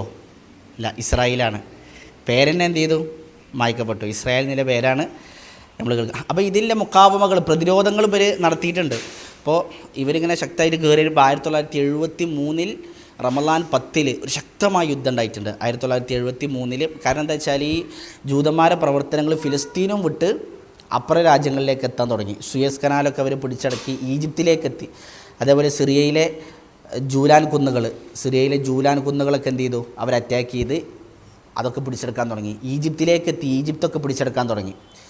അങ്ങനെ എത്തിയപ്പോൾ ഈജിപ്തുകാരൊക്കെ എന്ത് ചെയ്തു, അവർക്കെതിരെ തിരിഞ്ഞു. അന്ന് സൂര്യ, ഈജിപ്ത്, സൗദി അറേബ്യ നേരിട്ട് പങ്കാളിത്തല്ലെങ്കിലും സൗദി അറേബ്യയുടെ അതിലുള്ള പങ്ക് വലുതായിരുന്നു. ഇവരൊക്കെ എന്ത് ചെയ്തു, ഇസ്രായേലിനെതിരെ തിരിഞ്ഞു, ജൂതന്മാർക്കെതിരെ തിരിഞ്ഞു, ശക്തമായിട്ട് ആഞ്ഞടിച്ചു പറഞ്ഞാൽ ഓലെ ഉന്മൂലനം ചെയ്യുന്ന രൂപത്തിൽ ശക്തമായ യുദ്ധം. പക്ഷേ യുദ്ധം അങ്ങനെ തുടങ്ങി, അവരിങ്ങനെ കൊല്ലപ്പെട്ട് കുറേ ആയപ്പോഴേക്കിന് UN വന്നു, സമാധാന കരാർ. അതെപ്പോഴും അങ്ങനെയാണ്. മുസ്ലിമീങ്ങൾക്ക് പ്രശ്നം ഉണ്ടാകുമ്പോൾ സമാധാന കരാറും ഇല്ല, ഒന്നുമില്ല. പക്ഷേ മുസ്ലിമീങ്ങൾ എന്തെങ്കിലും ഒന്നുണ്ടായി തിരിച്ചടിക്കുമ്പോഴോ അപ്പോഴേക്കിന് സമാധാന കരാർ എന്ന് പറഞ്ഞിട്ട് UN വരും. അങ്ങനെ UN വന്നു, സമാധാന കരാർ എന്ന് പറഞ്ഞിട്ട് എന്ത് ചെയ്തു, യുദ്ധം നിർത്തിവെച്ചു. ഈജിപ്തിനോട് പറഞ്ഞു ഇസ്രായേലിനെതിരെ യുദ്ധം ചെയ്യാൻ പാടില്ല, ഫിലിസ്തീനെ അറ്റാക്ക് ചെയ്താലും എന്ത് ചെയ്യാൻ പാടില്ല, ഞങ്ങൾ അനങ്ങാൻ പാടില്ല എന്നൊക്കെയുള്ള രൂപത്തിൽ അവർ ഓരോ നിയമങ്ങളൊക്കെ വെച്ച് അങ്ങനെ ആ യുദ്ധം എന്ത് ചെയ്തു, അവസാനിക്കുക ചെയ്ത്. അതല്ലായിരുന്നുവെങ്കിൽ ഇന്ന് ജൂതന്മാർ പൂർണ്ണമായിട്ടും തുടച്ചു നീക്കപ്പെട്ടിരുന്നു. പക്ഷേ ആ യുദ്ധം അവിടെ വെച്ച് അവസാനിപ്പിക്കേണ്ടി വന്നു. അപ്പോൾ ഇങ്ങനെയാണ് എന്ത് ചെയ്യണത് ഇസ്രായേലിൽ. കാരണം ഇപ്പോൾ ഗസ ഇതാണുള്ളത്. പക്ഷേ ഗസയിലെ അവസ്ഥ തന്നെ എന്താ, അത് മുസ്ലിമീങ്ങൾക്ക് നിർബന്ധമില്ല. വെസ്റ്റേൺ ലിഫിനെ കുറിച്ചൊന്നും കേൾക്കാനേ ഇല്ല. നമ്മൾ ശരിക്കും പറഞ്ഞാൽ ഗസനുള്ള എന്ത് അവിടെ മുസ്ലിമീങ്ങൾക്കില്ല. പക്ഷേ ആ ഗസയിലെ അവസ്ഥ തന്നെ നമ്മൾ കണ്ടുകൊണ്ടിരിക്കുകയാണല്ലോ. അപ്പോൾ ഇവരെ എന്താണ് ആരും അടുപ്പിക്കാത്തത്, ജൂതന്മാരാരും അടുപ്പിക്കാത്തത്? ഞാൻ പറഞ്ഞില്ല, അവർ യതീഹൂന ഫിറൽ, അവർ തെണ്ടി തിരിഞ്ഞ് നടക്കുകയാണ്.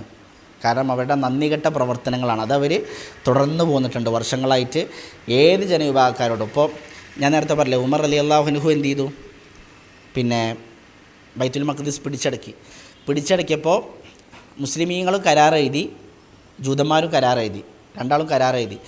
അപ്പോൾ മുസ്ലിമീങ്ങളിങ്ങനെ കരാറെഴുതി, പിന്നെ ഒരു ജനവിഭാഗവും എന്ത് ചെയ്യാൻ പാടില്ല, ഇവിടെ പിന്നെ രക്തം ചിന്തപ്പെടാൻ പാടില്ല, എല്ലാവർക്കും സമാധാനത്തോടെ ജീവിക്കാൻ പറ്റണം എന്നൊക്കെ മുസ്ലിമീങ്ങൾ കരാറെഴുതി. പക്ഷേ ക്രിസ്ത്യാനികൾ എഴുതിയ കരാർ എന്താ അറിയോ, ഒരു ജൂതനെപ്പോലും ഫിലിസ്തീനിലേക്ക് അടുപ്പിക്കരുത്, അപ്പോൾ ക്രിസ്ത്യാനികൾ ജൂതന്മാരിൽ നിന്ന് പഠിച്ച പാടാണത്. അപ്പോൾ മുസ്ലിമീങ്ങൾ മാത്രമല്ല, ഇവർ ചെന്നോടത്തൊക്കെ എന്താണ്, ഇവർ ചതിയുടെ തലച്ചോറും വൃത്തികെട്ട വിഭാഗമാണ്. അതുകൊണ്ട് ആരും എന്ത് ചെയ്യൂല, ഇവരെ അടുപ്പിക്കൂല.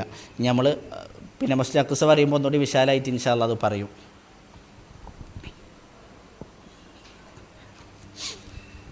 ഇതുകൂടി പറഞ്ഞിട്ട് നമുക്ക് അവസാനിപ്പിക്കാം. അപ്പോൾ നമ്മളിപ്പോൾ പറഞ്ഞു എല്ലാവരും ഫിലിസ്തീനിലേക്ക് വന്ന് ജൂതന്മാരവിടെ എന്ത് ചെയ്തു, കടിഞ്ഞുകൂടിയേക്കാണ് ഇപ്പോൾ. പക്ഷെ അല്ലാഹു സുബ്ഹാനഹു വ തആലക്ക് എല്ലാത്തിൻ്റെ പിന്നിലും ഒരു സുന്നത്തുണ്ട്, ഒരു ചര്യയുണ്ട്. ഇതൊക്കെ എന്തിനാണ് ഇവരെ ഇങ്ങോട്ട് കൊണ്ടുവരണത്? അതിന് പിന്നിലും അള്ളാഹ്ക്കൊരു സുന്നത്തുണ്ട്. ഈ മരം എന്ത് മരം? ആരാ പറയാ ഈ മരം? ആ ഗർക്കത്, ബാറക്കല്ലാഹു ഫീക്കും. ഗർക്കത് മരം അല്ലേ? ഇത് ഗർക്കത് മരമാണ്, ഷജറത്തുൽ ഗർക്കത്. എന്താ ഇതിൻ്റെ പ്രത്യേകത? ജൂതന്മാരൊക്കെ ഇതിൻ്റെ പിന്നിലെ വിളിച്ചിരിക്കുക. റസൂൽ സല്ലല്ലാഹു അലൈഹി വസല്ലം പറഞ്ഞു, അവസാന കാലഘട്ടത്തിൽ ഈസാ നബി അലൈഹി സ്വലാത്തു വസ്സലാം ആകാശത്തുനിന്ന് വരും, മാനമിറങ്ങും. ഈസാ നബി അലൈഹി സ്വലാത്തു വസ്സലാം വന്ന് അദ്ദേഹം എന്ത് ചെയ്യും? അദ്ദേഹം ജൂതന്മാരെ കൊല്ലാൻ വേണ്ടിയിട്ട് അദ്ദേഹം ദജ്ജാലിനെ വധിക്കും അല്ലേ? അതിനുശേഷം ജൂതന്മാരെ കൊല്ലാൻ വേണ്ടിയിട്ട് പിന്നെ യുദ്ധത്തിന് വേണ്ടി പുറപ്പെടും. അങ്ങനെ ജൂതന്മാരൊക്കെ അന്ന് മരത്തിൻ്റെ പിന്നിലും കല്ലിൻ്റെ പിന്നിലൊക്കെ പോയി ഒളിച്ചിരിക്കും. അപ്പോൾ ഓരോ മരവും വിളിച്ചു പറയും, യാ അബ്ദല്ല, യാ മുസ്ലിം, ഓ അള്ളാഹുവിൻ്റെ ദാസ, ഓ മുസ്ലിമേ, ഹദാ യഹൂദിയുൻ വറായി, ഇതാ എൻ്റെ പിന്നിലൊരു ജൂതനുണ്ട്, വായോ തആൽ ഫയക്തുലു, വന്നിട്ട് അവനെ കൊന്നുപോ എന്നെന്ത് ചെയ്യും? ഓരോ കല്ലും ഓരോ മരവും വിളിച്ചു പറഞ്ഞുകൊണ്ടിരിക്കും. എന്നിട്ട് റസൂലുള്ളാഹി പറഞ്ഞു, ഈ ഗർക്കത് മരം മാത്രം വിളിച്ചു പറയില്ല. ഗർക്കത് മരം എന്ത് ചെയ്യൂല? വിളിച്ചു പറയൂല. അതിൻ്റെ പിന്നിൽ ഒളിച്ചെന്നാൽ ഒരിക്കൽ സേഫാണെന്നർത്ഥം. അപ്പോൾ അതാണ് ഞാൻ പറഞ്ഞത്, ഈ ജൂതന്മാർ ശരിക്കും എന്താണ് ഇതൊക്കെ ചെയ്യുന്നുണ്ടെങ്കിലും പേടിത്തൊണ്ടന്മാരാണ്, വളരെ ഭീരുക്കൾ. അപ്പോൾ നിങ്ങൾ ആലോചിച്ച് നോക്ക്, ഫലസ്തീൻ്റെ കയ്യിൽ എന്താ ഉള്ളത്? ഓല കയ്യിൽ അറ്റാക്ക് ചെയ്യാൻ ഓലിക്ക് തോക്കുന്നതൊക്കെ ഉണ്ടോ? മിസൈലൊക്കെ ഉണ്ടോ? ആകെ എറിയപ്പോൾ കല്ലുണ്ടാവും. പക്ഷേ ഓലോട് യുദ്ധം ചെയ്യണത് പോലും ഇവർ എങ്ങനെ? വലിയ മിസൈലും വലിയ തോക്കൊക്കെ എടുത്ത്. അതാണ് പേടിത്തൊണ്ടന്മാരാണ്. അപ്പോൾ അതുകൊണ്ടാണ് ഇവരെന്ത് ചെയ്യണത്? കറക്കത് മരം വെച്ച് പിടിപ്പിക്കണത്. അപ്പോൾ ഒരു തമാശ കഥ പറയാറുണ്ട്, നിങ്ങൾ ചിലപ്പോൾ കേട്ടിട്ടുണ്ടാവും. നമ്മൾ ഈ പണ്ടൊരു കോഴിയും നായം ഒരു യാത്ര പുറപ്പെട്ടു എന്നാണ്. ഒരു കോഴിയും ഒരു നായം അങ്ങനെ യാത്ര പുറപ്പെട്ട് രാത്രിയായി. അപ്പോൾ കടന്നുറങ്ങാൻ വേണ്ടി ഒന്ന് കോഴി എന്ത് ചെയ്തു? സേഫായിട്ട് മരത്തിൻ്റെ മുകളിൽ കയറി ഇരുന്നു. നായ ഒരു ഭയങ്കര സൈസ് നായയാണ്, അത് കുറച്ച് അപ്പുറത്ത് പോയിട്ട് അവിടെ കടന്നുറങ്ങി. അപ്പോൾ രാവിലെ കോഴി കൂക്കി. അതിൽ ഒരു കുറുക്കൻ ശബ്ദം കേട്ടു. അപ്പോൾ കുറുക്കന് മനസ്സിലായി കോഴിയുണ്ട്. അപ്പോൾ കുറുക്കൻ ചെന്നു. അപ്പോൾ കുറുക്കന് കുറച്ച് ബുദ്ധിയാണല്ലോ. അപ്പോൾ കുറുക്കൻ കോഴിനോട് പറഞ്ഞു, അല്ല എന്താ അപ്പോൾ കൂക്കിയിട്ട് അവിടെ എന്നാ സുബഹ് നിസ്കരിക്കണ്ടേ? ഇങ്ങോട്ട് പുറത്തേക്ക് ഇറങ്ങിയായോ താഴത്തേക്ക് ഇറങ്ങിയായോ? നിസ്കരിക്കണ്ടേ പറഞ്ഞു. അതിൽ കോഴി തിരിച്ചറിഞ്ഞു, നിസ്കരിക്കണം, ഇമാമ് കടന്നുറങ്ങാണ്, പോയിട്ട് ഇമാമിനെ വിളിക്കായിരുന്നു. അതിൽ കുറുക്കാൻ പോയപ്പോൾ ഭയങ്കര സൈസ് നായാണ്. അതിൽ കുറുക്കൻ അങ്ങനെ മെല്ലെ പിറകിലോട്ട് വന്നതാണ്, ഒന്നും മുണ്ടാതെ ഇങ്ങനെ പോവാണ്. അതിൽ കോഴി ചോദിച്ചു, അല്ല എന്താ പോകണത്? നിസ്കരിക്കണ്ടേ? ഇമാമിനെ വിളിച്ചില്ലേ? അല്ല ഇമാമിനെ കണ്ടപ്പോൾ എൻ്റെ ഉളു പോയി, ഞാനൊന്ന് പോയിട്ട് ഉളു പുതുക്കി വരാതെ കുറുക്കൻ പറഞ്ഞതാണ്. അപ്പോൾ ആ കുറുക്കൻ്റെ അവസ്ഥയാണ് ആര്? ശരിക്കും ഈ ജൂതന്മാർ ഭയങ്കര ബുദ്ധി പ്രയോഗിക്കും. പക്ഷേ എന്താണ്? പേടിത്തൊണ്ടന്മാരാണ്. ഒന്ന് ഞാൻ പറഞ്ഞില്ല, 1973 തന്നെ ഓലൊന്ന് ഈജിപ്തും സിറിയൊക്കെ സൗദി അറേബ്യയൊക്കെ ഇറങ്ങി ഒന്ന് അറ്റാക്ക് ചെയ്തപ്പോഴേക്കിന് ഓലില്ലാതായി. അപ്പോൾ അങ്ങനെ പേടിത്തൊണ്ടന്മാരാണ് ജൂതന്മാർ. അതുകൊണ്ടാണ് അവരിത് നട്ടു വളർത്തുന്നത്. അപ്പോൾ നിങ്ങൾ ആലോചിച്ച് നോക്ക്, ഈസാ നബി അലൈഹി സ്വലാത്തു വസ്സലാം വരുമ്പോൾ പ്രതികാരം തീർക്കണം. ഇപ്പോൾ മുസ്ലിങ്ങളോട് ഓല് ചെയ്യണേനൊക്കെ നമുക്ക് എന്ത് ചെയ്യണം? ഓരോട് പ്രതികാരം തീർക്കണം. കാരണം ഇതിനൊക്കെ പിന്നിൽ അള്ളാഹുവിന് എന്തുണ്ട്? ഒരു സുന്നത്തുണ്ട്. ഇനി നമുക്ക് മനസ്സിലാക്കാനുള്ളത് അൽ മസ്ജിദുൽ അഖ്സ പള്ളിയുമായി ബന്ധപ്പെട്ട ചില വിഷയങ്ങളാണ്. അൽ മസ്ജിദുൽ അഖ്സ എന്ന് പറഞ്ഞാൽ ശരിക്കും അങ്ങേ അറ്റത്ത് എന്നുള്ളതാണ് അർത്ഥം, അങ്ങേ അറ്റത്ത്. അപ്പോൾ അതിൻ്റെ പേരിൽ തന്നെ നമുക്കൊരു കാര്യം മനസ്സിലാക്കാം, അതിൻ്റെ അപ്പുറത്ത് ഒരു പള്ളി വരും എന്നുള്ളത്. അങ്ങേ അറ്റത്തെ പള്ളി എന്നാണ്. അപ്പോൾ അതിൻ്റെ അപ്പുറത്തൊരു പള്ളി ഉണ്ടാകും. അതാണ് മസ്ജിദുൻ നബവിയാണ് അവിടെ വന്നത് എന്നൊക്കെ കാണാം. ഇതാണ് മസ്ജിദുൽ അഖ്സ. ശരിക്കും അൽ മസ്ജിദുൽ അഖ്സ എന്ന് പറഞ്ഞാൽ എന്തല്ല, ഇബ്നു തൈമിയ റഹ്മത്തുള്ളാഹി പറഞ്ഞത് അത് വേറൊരു പള്ളിയല്ല. നമ്മൾ നേരത്തെ പറഞ്ഞല്ലോ, മസ്ജിദുൽ ഹറം പോലെ മസ്ജിദുൻ നബവി പോലത്തെ ഒരു ഇതല്ല മസ്ജിദുൽ അഖ്സ ഒക്കെ ഉള്ളത്. ഇപ്പോൾ ഇത് മുഴുവൻ മസ്ജിദുൽ അഖ്സയാണ്. ഇത് മുഴുവൻ മസ്ജിദുൽ അഖ്സയാണ്. ഇതിലെന്തൊക്കെയുണ്ട്? പള്ളികളുണ്ട്, ചർച്ചുകളുണ്ട്, പ്ലേ ഗ്രൗണ്ടുണ്ട്, സ്കൂളുണ്ട്, മദ്രസകളുണ്ട്. അങ്ങനെയുള്ളൊരു നിർമ്മിതിയാണ് മസ്ജിദുൽ അഖ്സ. അപ്പോൾ അത് മുഴുവൻ ഈ മതിലുകളാൽ ചുറ്റപ്പെട്ട മുഴുവൻ ഭാഗവും മസ്ജിദുൽ അഖ്സയാണെന്നാണ് ഇബ്നു തൈമിയ റഹ്മത്തുള്ളാഹി പറഞ്ഞിട്ടുള്ളത്. അല്ലാഹു അലം. ഈ മസ്ജിദുൽ അഖ്സയിൽ ഇത് കണ്ടോ, നമ്മൾ റൗണ്ട് ഇട്ടിക്കണേ, ഇതാണ് അൽ മുസല്ല അൽ ഖിബിലി. അഥവാ ഈ ഭാഗം, ഈ ഏരോ മാർക്ക് ഇട്ടിങ്ങനെ വെള്ള ഭാഗം ഉണ്ടല്ലോ, ഇതെന്താണ്? നബി സല്ലല്ലാഹു അലൈഹി വസല്ലം തങ്ങൾ ഇസ്രാ വന്നപ്പോൾ നമസ്കരിച്ചത് ഇവിടെ വെച്ചിട്ടാണ്. അതാണ് അൽ മുസല്ല അൽ ഖിബിലി. അന്ന് ഖിബില എങ്ങോട്ടാണ്? അന്ന് മസ്ജിദുൽ അഖ്സ നമ്മളെ ഖിബില സൊഹ്റയാണ്. ഇതാണ് സൊഹ്റ. അവിടെ നമ്മൾ മനസ്സിലാക്കേണ്ട മറ്റൊരു കാര്യം, പല ആൾക്കാർക്കും മസ്ജിദുൽ അഖ്സ എന്താണെന്ന് അറിയില്ല. മസ്ജിദുൽ അഖ്സ ഏതാ ചോദിച്ചാൽ നമ്മൾ ഇതാണ് പറയുക, ഖുബ്ബത്ത് സഖ്റ. ഇപ്പം നമ്മളെ പുസ്തകത്തുമൊക്കെ എളുപ്പമുണ്ടാവും മസ്ജിദുൽ അഖ്സയുടെ ഫോട്ടോ കൊടുത്തിട്ടുണ്ട്. അതിൽ നെറ്റിൽ മസ്ജിദുൽ അഖ്സ അടിച്ചു നോക്കിയാൽ ആദ്യം വരിക ഇതാണ്. അത് ജൂതൻ്റെ കളിയാണ്. ഇതെന്തല്ല മസ്ജിദുൽ അഖ്സ, ഇത് ഖുബ്ബത്തു സഖ്റ. ഇത് പിന്നീട് പിൽക്കാലഘട്ടത്തിൽ അബ്ദുൽ മലിക് ഇബ്നു മർവാൻ ഹിജ്റ 600-കളിൽ ഉണ്ടാക്കിയാണ്. മസ്ജിദുൽ അഖ്സ ഇതാണ്, അതിനേക്കാൾ പഴക്കമുള്ള എന്നാൽ ഭംഗിക്കൊട്ടും കുറവില്ലാത്ത പള്ളി മസ്ജിദുൽ അഖ്സ. ശരി, അപ്പോൾ ഈ ഖുബ്ബത്തു സഖ്റയാണ് നമ്മളെ ഖിബില അന്ന്. അപ്പോൾ റസൂൽ സല്ലല്ലാഹു അലൈഹി വസല്ലം വന്നിട്ട് ഇവിടെ നിന്നിട്ട് എന്ത് ചെയ്തു, ഇങ്ങോട്ട് തിരിഞ്ഞ് നിസ്കരിച്ചു. അപ്പോൾ മക്ക പിന്നിലാണ് വരിക, മക്ക പിന്നിലാണ്. റസൂൽ ഇവിടേക്ക് തിരിഞ്ഞിട്ടാണ് എന്ത് ചെയ്തത്, അന്ന് നമസ്കരിച്ചത്. പിന്നെ അതിന് ശേഷം ഇവിടെ ഇപ്പോൾ പള്ളിയാണ്, മസ്ജിദുൽ ഖിബിലയാണ്. ഇപ്പോൾ ഉമർലാൻ്റെ കാലഘട്ടത്തിൽ ഇവിടെ എന്ത് ചെയ്തു, പള്ളി ഉണ്ടാക്കി. മുസല്ലൽ ഖിബിലി അന്ന് മുസല്ല ആണ്, പിന്നെ അത് മസ്ജിദാക്കി മസ്ജിദുൽ ഖിബിലിയാക്കി മാറ്റിയിട്ടുണ്ട്. 1,44,000 1,44,000 സ്ക്വയർ മീറ്റർ, ചതുരശ്ര മീറ്ററാണ് എന്ത് ഇതിൻ്റെ മൊത്തം വലിപ്പം. ഇതിൻ്റെ മൊത്തം വലിപ്പം 1,44,000 സ്ക്വയർ മീറ്ററാണ് മസ്ജിദുൽ അഖ്സയുടെ മൊത്തത്തിലുള്ള വലിപ്പം. അതിൽ ഈ മതിലുകളെല്ലാം ഒരേ, നമ്മളിപ്പോൾ എന്താ പറയുക, സ്ക്വയർ ഷേപ്പല്ല, അഥവാ നാലും എന്തല്ല ഒരേപോലെയല്ല, റെക്റ്റാങ്കിൾ പോലെയാണ്, അളവിൽ വ്യത്യാസമുണ്ട്. അപ്പോൾ ഇതിപ്പോൾ ഷർക്ക് കിഴക്ക് ഭാഗത്ത് 462 മീറ്ററാണ്. കിഴക്ക് ഭാഗത്ത് 462. അവിടെ ഗർബിൽ പടിഞ്ഞാറ് 491. അപ്പോൾ കുറച്ചുകൂടിയും വലിപ്പം കൂടി, അവിടെ കുറച്ചുകൂടിയും വലിപ്പം കൂടി.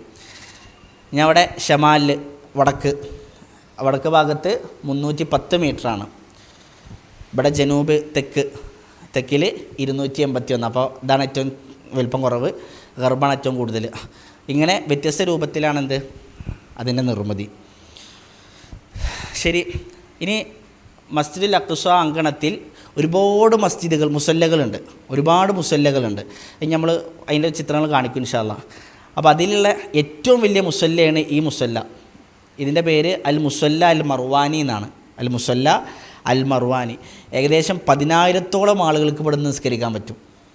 അപ്പോൾ എത്ര വലിപ്പമുണ്ടാവുക ചോദിക്കും, 10,000 ആളുകൾ അല്ലേ.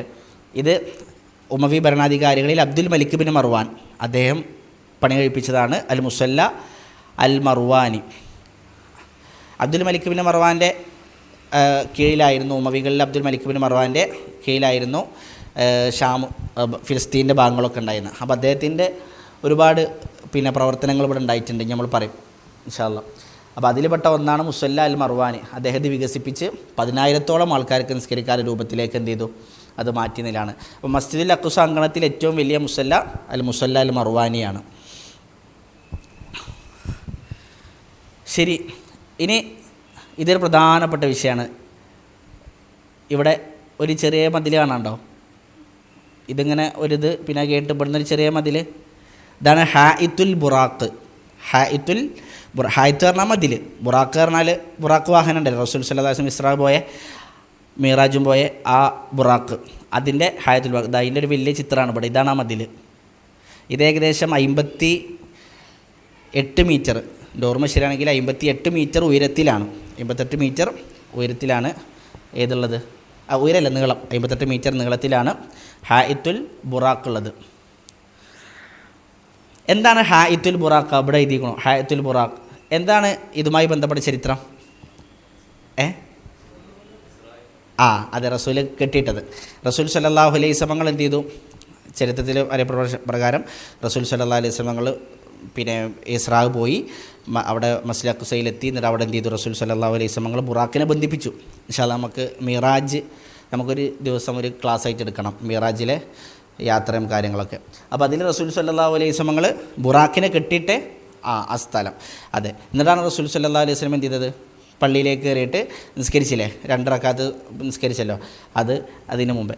ശരി, പിന്നെ ചില റിപ്പോർട്ടുകളിൽ ഈ സൊഹ്റയിലാണ്, ഈ സൊഹ്റയിൽ ജിബ്രീൽ സ്വലാത്തു വസ്സലാം എന്ത് ചെയ്തു, തുളണ്ടാക്കിയിട്ട് അതിലാണ് ബുറാഖിനെ കെട്ടിയിട്ടതെന്നൊക്കെ മറ്റു ചില റിപ്പോർട്ടുകളിൽ കാണാൻ പറ്റും. അപ്പോൾ 2 രൂപത്തിലുണ്ടായിട്ടുണ്ടാവാം, അതുകൊണ്ടായിരിക്കും, അല്ലാഹു അഅലം. ശരി, നമുക്കിത് ഹായിത്തുൽ ബുറാഖാണ്. ഇത് ജൂതന്മാരാ, അപ്പോൾ ജൂതന്മാർക്കും ഇവിടെ എന്തൊക്കെയാണ് ചില പരിപാടികളുണ്ട്. ഓലിക്കിത് ഹായിത്തുൽ മബുക്കയാണ്. ഹായിത്തുൽ മബുക്ക എന്താ ബക്ക എന്ന് പറഞ്ഞാൽ കരയ്യ, അപ്പം മബുക്ക പറഞ്ഞാൽ നലോളിക്കണ മതിൽ, വിലാപ മതിൽ, അതെ വിലാപ മതിൽ, കരയുന്ന മതിൽ. അപ്പോൾ ഓലിക്ക് അവിടെ എന്തോ ഒരു ചരിത്രമുണ്ട്. ഇത് കണ്ടോ, ജൂതന്മാർ ഓല് ഇവിടെ വന്നിട്ട് എന്ത് ചെയ്യും, ഇങ്ങനെ നിന്ന് കുറേ കരയും, കുറേ പേപ്പറൊക്കെ അതിൻ്റെ ഉള്ളിൽ തിരികെ വെക്കും. പിന്നെ അവിടെ നിന്നിട്ട് കുറേ പോലെ ഇങ്ങനെ മൂങ്ങും, ഇങ്ങനെ ആടും. ഒരാട്ടമൊക്കെ ഉണ്ട്. നെറ്റിൽ അടിച്ചു നോക്കിയ കുറേ ചിത്രങ്ങളുണ്ട്. അപ്പോൾ അതിന് നമുക്ക് പെട്ടെന്ന് മനസ്സിലാവുന്ന ഒരു 2-3 ചിത്രം എടുത്താണ്.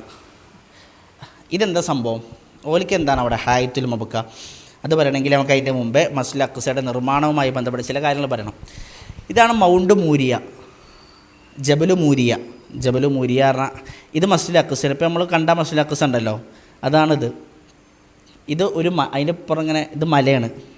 അപ്പോൾ ഒരു മലയുടെ മുകളിലാണ് ശരിക്കും മസ്ജിദുൽ അഖ്സ സ്ഥിതി ചെയ്യണത്. മലയുടെ മുകളിലാണ്. അപ്പോൾ മലയുടെ മുകളിൽ സ്ഥിതി ചെയ്യുന്ന രൂപത്തിലാണ് മസ്ജിദുൽ അഖ്സ. പക്ഷേ ഇന്ന് അങ്ങനെ കണ്ടാൽ മനസ്സിലാവുന്നില്ലല്ലേ? തോന്നോ? മനസ്സിലാവില്ലേ? കയറ്റാണ്. ഓക്കെ, വണ്ടി കയറും. ഇപ്പോൾ റോഡായിക്കോണു അല്ലേ? ഓക്കെ. അപ്പോൾ മസ്ജിദുൽ അഖ്സ മലയിലാണ്, മൗണ്ട് മൂരിയ, ജബൽ മൂരിയ എന്നുള്ള മലയുടെ മുകളിലാണ് മസ്ജിദുൽ അഖ്സ സ്ഥിതി ചെയ്യണത്. ഇത് ഹൈക്കൽ സുലൈമാൻ. ഇതിലേക്ക് വരുന്നതിൻ്റെ മുമ്പേ നമുക്ക് മസ്ജിദുൽ അഖ്സയുടെ നിർമ്മാണം എന്ന് പറയണം. മസ്ജിദുൽ അഖ്സ ആര് നിർമ്മിച്ചു? പ്രസിദ്ധമായ മസ്ജിദുൽ അഖ്സയുടെ നിർമ്മാണം ദാവൂദ് നബി അലൈഹി സ്വലാത്തു വസ്സലാമിലൂടെയാണ്. നമ്മൾ നേരത്തെ പറഞ്ഞ പോലെ തന്നെ ആദ്യ നബി അലൈഹി സ്വലാത്തു വസ്സലാമിൻ്റെ കാലഘട്ടത്തിൽ തന്നെ മസ്ജിദുൽ അഖ്സ ഉണ്ട്. ഒരുപക്ഷെ ഇന്ന് കാണുന്ന രൂപത്തിൽ പള്ളിയായിട്ട് ഉണ്ടായിക്കൊള്ളണമെന്നില്ല. ചിലപ്പോൾ സ്ഥലം നിർണ്ണയിക്കപ്പെട്ടതായിരിക്കാം, അല്ലെങ്കിൽ എങ്ങനെ നമുക്കറിയില്ല. ഇപ്പോൾ നമ്മൾ മസ്ജിദുൽ ഹറമിൻ്റെ ചരിത്രം വായിക്കുമ്പോൾ പ്രസിദ്ധമായ നിർമ്മാണം ഇബ്രാഹിം നബി അലൈഹി സ്വലാത്തു വസ്സലാമിൻ്റേതാണല്ലോ. അതുപോലെ പ്രസിദ്ധമായ നിർമ്മാണം ദാവൂദ് നബി അലൈഹി സ്വലാത്തു വസ്സലാമിൻ്റേതാണ്. ദാവൂദ് നബി അലൈഹി സ്വലാത്തു വസ്സലാം രാജ്യം ഭരിക്കുന്ന കാലഘട്ടത്തിൽ അള്ളാഹു സുബ്ഹാനഹു അതിൻ്റെ മുമ്പ് വേറെ ചരിത്രമുണ്ട്, അത് പറഞ്ഞതിലേക്ക് എത്താൻ പറ്റുള്ളൂ. ഉമർ റളിയല്ലാഹു അൻഹുവിൻ്റെ കാലഘട്ടത്തിൽ മസ്ജിദുൽ നബവി എന്ത് ചെയ്യണം? വികസിപ്പിക്കണം. മസ്ജിദ് നബവി വികസിപ്പിക്കണം. അപ്പോൾ 2 വശത്തേക്കേ വികസിപ്പിക്കാൻ പറ്റുള്ളൂ. ഒരു വശത്ത് റസൂൽ സ്വല്ലല്ലാഹു അലൈഹി വസല്ലമയുടെ ഭാര്യമാരുടെ ഹുജ്റകളാണ്, അവിടെ റസൂലിൻ്റെ ഖബറും ഒക്കെ ഉണ്ട്. അപ്പോൾ ആ ഭാഗത്തേക്ക് എന്ത് ചെയ്യാലും വികസിപ്പിക്കാൻ പറ്റില്ല. മറ്റേ ഭാഗത്താണെങ്കിൽ അബ്ബാസ് ബിൻ അബ്ദുൽ മുത്തലിബ് റളിയല്ലാഹു അൻഹുവിൻ്റെ ഒക്കെ വീടാണ്. അപ്പോൾ വീട് പൊളിച്ച് മാറ്റിയിട്ട് വേണം വികസിപ്പിക്കാനും. അപ്പോൾ ഉമർ റളിയല്ലാഹു പോയിട്ട് എന്ത് ചെയ്തു? അബ്ബാസ് റളിയല്ലാഹുവിനോട് പറഞ്ഞു, നിങ്ങളെ വീട് പൊളിക്കണം, നമുക്കവിടെ മസ്ജിദ് നബവി വികസിപ്പിക്കാൻ വേണ്ടിയിട്ടാണ്. നിങ്ങൾക്ക് അതിനെന്താ പകരം വേണ്ട? സ്ഥലമാണോ? സ്ഥലം തരാം. പൈസയാണോ? പൈസ തരാം. വീടാണോ? എന്താ വെച്ചാൽ പകരം തരാം, നിങ്ങൾ മാറിത്തരണം. അപ്പോൾ നിങ്ങൾ ആലോചിച്ച് നോക്ക്, മസ്ജിദ് നബവിയുടെ ഓരോരുത്തർ വീട് പറഞ്ഞാൽ അല്ലേ, അബ്ബാസ് റളിയല്ലാഹുവിനെ വിട്ടുകൊടുക്കാൻ തയ്യാറായില്ല. എനിക്കൊന്നും വേണ്ട, ഞാൻ വിട്ടേരില്ല കാരണം. അപ്പോൾ ഉമർ റളിയല്ലാഹു ആകെ ആശയക്കുഴപ്പത്തിലായി. ഇപ്പോൾ മക്കത്തും ഇതേപോലെ എന്തുണ്ട് പ്രശ്നം ഉണ്ടായിട്ടുണ്ട്. മസ്ജിദ് ഹറം വികസിപ്പിക്കേണ്ടി വന്നു. അതിൽ ഉമർ റളിയല്ലാഹു ആൾക്കാരൊക്കെ പോയിട്ട് ഒഴിപ്പിക്കുന്നപ്പോൾ ആൾക്കാർ പറഞ്ഞു, ഞങ്ങൾ ഒഴിഞ്ഞു തരില്ല പറഞ്ഞു. ഈ ഇപ്പോഴത്തെ മത്വാഫിലൊക്കെ വീടുണ്ടായിരുന്നു.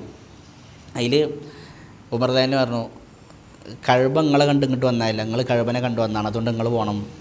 അങ്ങനെ ബലം പ്രയോഗിച്ചു. ഉമർ റളിയല്ലാഹു അധികാരിയാണ്, ഖലീഫയാണ്, പറ്റും. അവിടെ നിന്ന് മസ്ജിദുൽ ഹറം വികസിപ്പിച്ചു. പക്ഷെ അതേപോലെ ഇവിടെ ഇത് അബ്ബാസ് റളിയല്ലാഹു ആണ്, റസൂൽ സല്ലല്ലാഹു അലൈഹി വസല്ലം പിതൃവ്യനാണ്. അപ്പോൾ ഉമർ റളിയല്ലാഹു ആകാശയ കുഴപ്പത്തിൽ. അപ്പോൾ ഉബൈ ബിൻ കഅബ് റളിയല്ലാഹുവിൻ്റെ അടുത്തേക്ക് ആയിരുന്നു.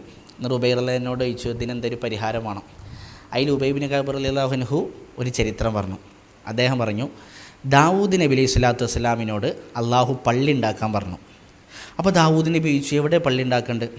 അപ്പോൾ അള്ളാഹ് പറഞ്ഞു, യാത്ര തുടങ്ങിക്കോ, കുതിരമ്മ യാത്ര തുടങ്ങിക്കോ, യാത്ര പുറപ്പെട്ടോ. ഒരു കുതിരമ്മ, ഒരു അശ്വഭടൻ വാളൊക്കെ പിടിച്ചിങ്ങനെ നിൽക്കുന്നുണ്ടാവും, അവിടെ ആണ് പള്ളി ഉണ്ടാക്കേണ്ടത്. അങ്ങനെ ദാവൂദ് നബി സ്വല്ലല്ലാഹു അലൈഹി വസല്ലം യാത്ര തുടങ്ങി കുറേ പോയപ്പോൾ ഒരു വീടിൻ്റെ മുറ്റത്ത്, കുറച്ച് തോട്ടമൊക്കെ ഉള്ള ഒരു വീടിൻ്റെ മുറ്റത്ത് ഒരു കുതിരമ്മ അങ്ങനെ ഒരാളിങ്ങനെ നിൽക്കുന്നുണ്ട്. അപ്പോൾ ഇതൊരു മലക്കായിരുന്നു. അതിൽ ദാവൂദ് നബി സ്വല്ലല്ലാഹു അലൈഹി വസല്ലം നേരെ ഒരു വീടാണല്ലോ, അപ്പോൾ വീട്ട് ഉടമസ്ഥൻ്റെ സമ്മതമാണ്. അപ്പോൾ വീട്ടിൽ കയറി ചെന്നു. അയാളോട് പറഞ്ഞു, ഈ വീടും പറമ്പൊക്കെ നമുക്ക് വിൽക്കണം, ഇവിടെ കുറച്ച് പരിപാടിയുണ്ട്. അപ്പോൾ ഉടമസ്ഥൻ പറഞ്ഞു, ആയിക്കോട്ടെ, 1,00,000 തരികയാണെങ്കിൽ, 1,00,000 ദിർഹമോ ദീനാറോ അത് തരികയാണെങ്കിൽ പിന്നെ എന്ത് ചെയ്യുക, സ്ഥലം വിട്ടുതരാറുണ്ട്. അങ്ങനെ ഓക്കെ, കച്ചവടം ഉറപ്പിച്ചു. അതിൽ ഈ ചങ്ങായി ചോദിച്ചു, 1,00,000-നാണോ വില അതോ ഈ സ്ഥലത്തിനാണോ വില കൂടുതൽ, ഏതിനാണ്? അപ്പോൾ ഇത് പള്ളിയിലാക്കാനാണ്. അപ്പോൾ ദാവൂദ് നബി പറഞ്ഞു, ഈ സ്ഥലത്തിനാണ്. അപ്പോൾ അയാൾ പറഞ്ഞു, അങ്ങനെയാണെങ്കിൽ ഖലാസ്, നമ്മളെ കച്ചവടം മുറിച്ചു, അത് എനിക്ക് വിട്ടുതരണം, ഞങ്ങൾ പുതിയ കച്ചവടം വേണം.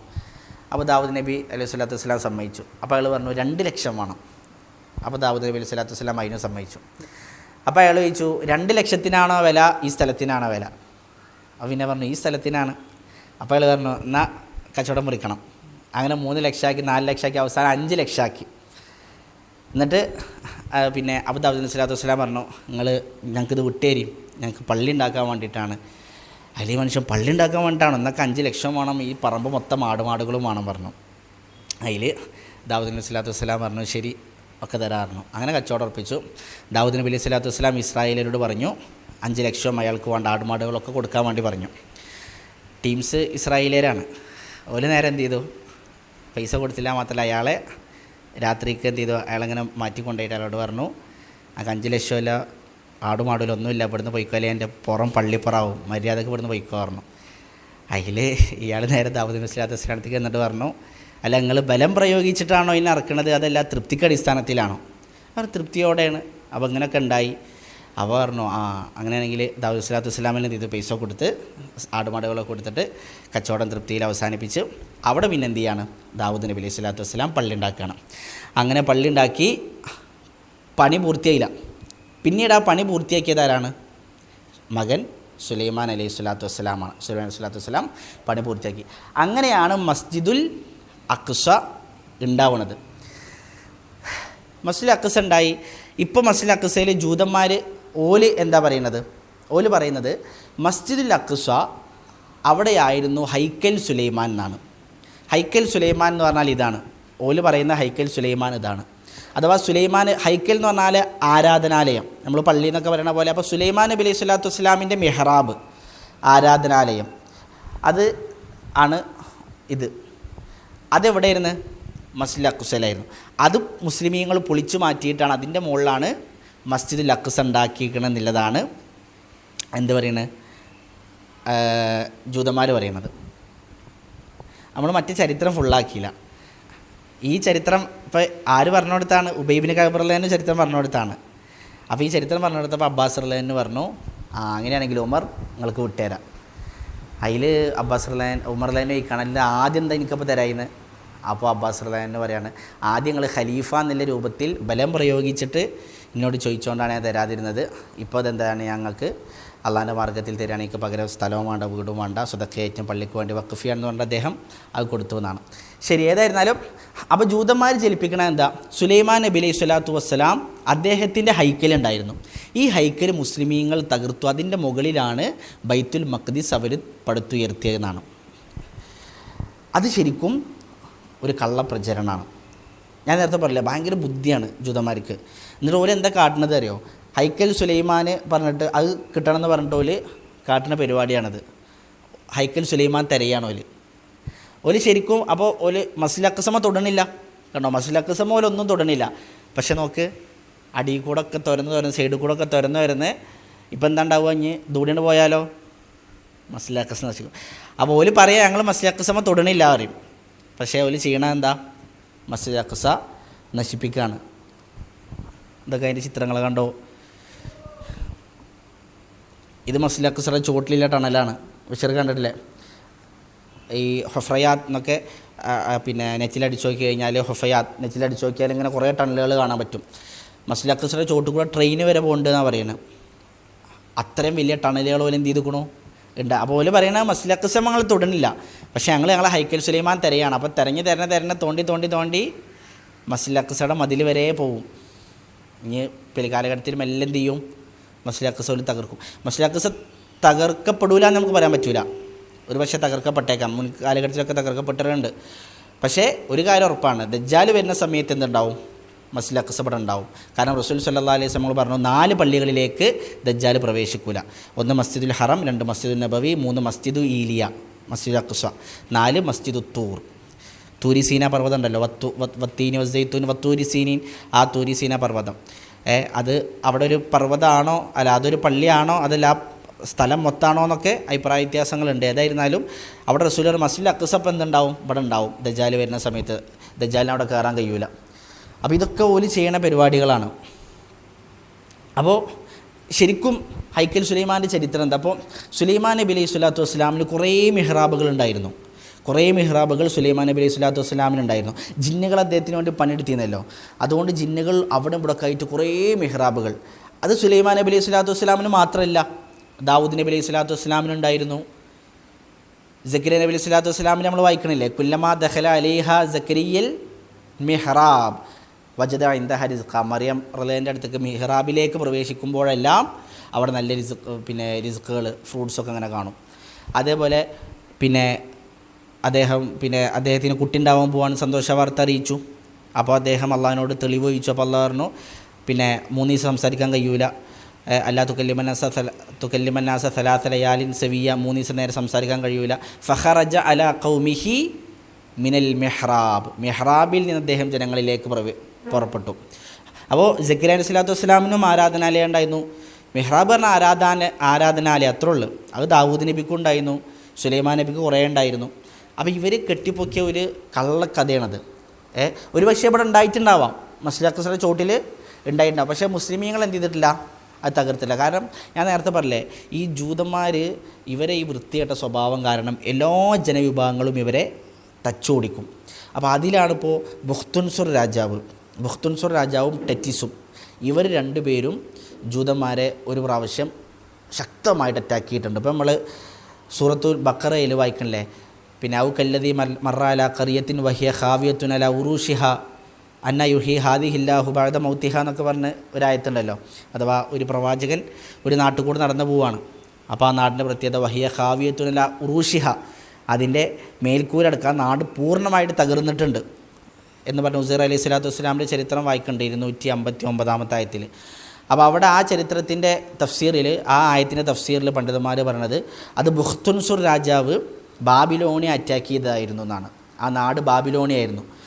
അറ്റാക്ക് ചെയ്തിട്ട് എന്ത് ചെയ്തു, ബാബിലോണിയല്ല, ഫിലസ്തീനായിരുന്നു ആ നാട്. അവിടെ ബുഖ്തുൻസുർ രാജാവ് വന്ന് ഇസ്രായേലിനെ അറ്റാക്ക് ചെയ്തു. ഈ ജൂതന്മാരെ അറ്റാക്ക് ചെയ്ത് അവരെന്ത് ചെയ്തു, അടിമകളാക്കി ബാബിലോണിലേക്ക് നാട് കടത്തി. ചില ആൾക്കാർ യഹൂദിയയിലേക്ക് നാട് കടത്തി. അസ്ബഹാനിലുള്ള ദജ്ജാൽ പിന്നെ യഹൂദിയ ഉണ്ടല്ലോ, അങ്ങനെ പിന്നെ അവിടെ യഹൂദി പട്ടണങ്ങളൊക്കെ ഉണ്ടായി മാറിയത്. അപ്പോൾ ഇവരെ ഈ വൃത്തിയുടെ സ്വഭാവം കാരണം ഇവരെല്ലാവരും വന്ന് അറ്റാക്ക് ചെയ്തുക്കണം. ഈ ബുഖ്തുൻസുർ രാജാവൊക്കെ വന്നിട്ട് ജൂതന്മാർക്ക് എന്തെങ്കിലും ഒരു ശേഷിപ്പ് അവശേഷിക്കുന്നുണ്ടോ അതൊക്കെ തകർത്തു എന്നാണ്. അങ്ങനെ പോലെ എന്ത് ചെയ്തുക്കണോ, അടിച്ച് ഓടിച്ചുക്കണം. അതേപോലെ ടെറ്റസ് രാജാവും ഈ ജൂതന്മാരെ അറ്റാക്ക് ചെയ്തിട്ടുണ്ട്. അപ്പോൾ ഈ ബുഖ്തുൻസുർ രാജാവൊക്കെ വന്ന് ഫിലിസ്തീനിൽ വന്ന് അറ്റാക്ക് ചെയ്ത സമയത്ത് സുലൈമാൻ നബി അലൈഹി സ്വലാത്തു വസ്സലാമിൻ്റെ ഹൈക്കൽ അവിടെ ഉണ്ടെങ്കിൽ അതൊക്കെ എന്ത് ചെയ്തിട്ടുണ്ടാവും, അതൊക്കെ ഉന്മൂലനം ചെയ്തുക്കണു, അതൊക്കെ പൂർണ്ണമായിട്ട് തുടച്ച് കളഞ്ഞിട്ടുണ്ട്. അപ്പോൾ മുസ്ലിമീങ്ങളല്ല എന്ത് ചെയ്തിരിക്കണത്, അങ്ങനെ ഹൈക്കൽ. പക്ഷേ അവർ പറയണത് ഈ ഹൈക്കൽ സുലൈമാൻ എവിടെയായിരുന്നു, ഈ മലയുടെ മുകളിലായിരുന്നു. അത് തകർത്തിട്ട് മുസ്ലിമീങ്ങൾ ബൈത്തുൽ മഖ്ദിസ് ഉണ്ടാക്കി. അതുകൊണ്ട് ബൈത്തുൽ മഖ്ദിസ് ഞങ്ങൾക്ക് തകർക്കണം, ഇതിന് ഞങ്ങൾക്ക് എന്ത് ചെയ്യണം, ഞങ്ങൾക്ക് അവിടെ ഹൈക്കൽ കണ്ടെത്തണം. അപ്പോൾ ഓല് പറഞ്ഞത് ഈ ഹൈക്കൽ സുലൈമാൻ്റെ ഒരു വലിയ ഭാഗം കിടക്കുന്നത് ഈ ഹായത്തിൻ്റെ അവിടെയാണ്. ഈ ഹൈക്കൽ സുലൈമാൻ്റെ ഒരു വലിയ ഭാഗം കിടക്കണം. നമ്മൾ പറഞ്ഞാൽ മനസ്സിലാവുണ്ടല്ലോ അല്ലേ. അതുകൊണ്ടാണ് അവരെന്ത് ചെയ്യണത്, ഇവിടെ വന്നിട്ട് അവരിങ്ങനെ ഓരോന്നും ചെയ്യണം. അവിടെ നാടും പേപ്പറുകൾ വെക്കും, ഓട്ടൊക്കെ ഉണ്ടാവും. പിന്നെ അവിടെ നിന്ന് കരയും. ഈ ലോക നേതാക്കന്മാരൊക്കെ വന്നാൽ, അമേരിക്ക എന്നൊക്കെ ആൾക്കാർ വന്നാൽ എന്ത് ചെയ്യും, നേതാക്കന്മാർ എവിടെ കൊണ്ടുപോയിട്ട് നിർത്തി കരയിപ്പിക്കും. അപ്പോൾ അതിന് പിന്നിൽ ഓലെ വശത്താക്കാലിലെ ഒരു ആത്മീയ ചരിത്രമാണ് ഈ സുലൈമാൻ നബി അലൈഹി സ്വലാത്തു വസ്സലാമിൻ്റെ ഹൈക്കലിൻ്റെ ചരിത്രം ഓല് കെട്ടിപ്പടുത്തുണ്ടാക്കിയത്. അപ്പോൾ ഇതൊക്കെ ഓല് തുറക്കാൻ വേണ്ടി ശ്രമിച്ചുകൊണ്ടിരിക്കുകയാണെന്നർത്ഥം.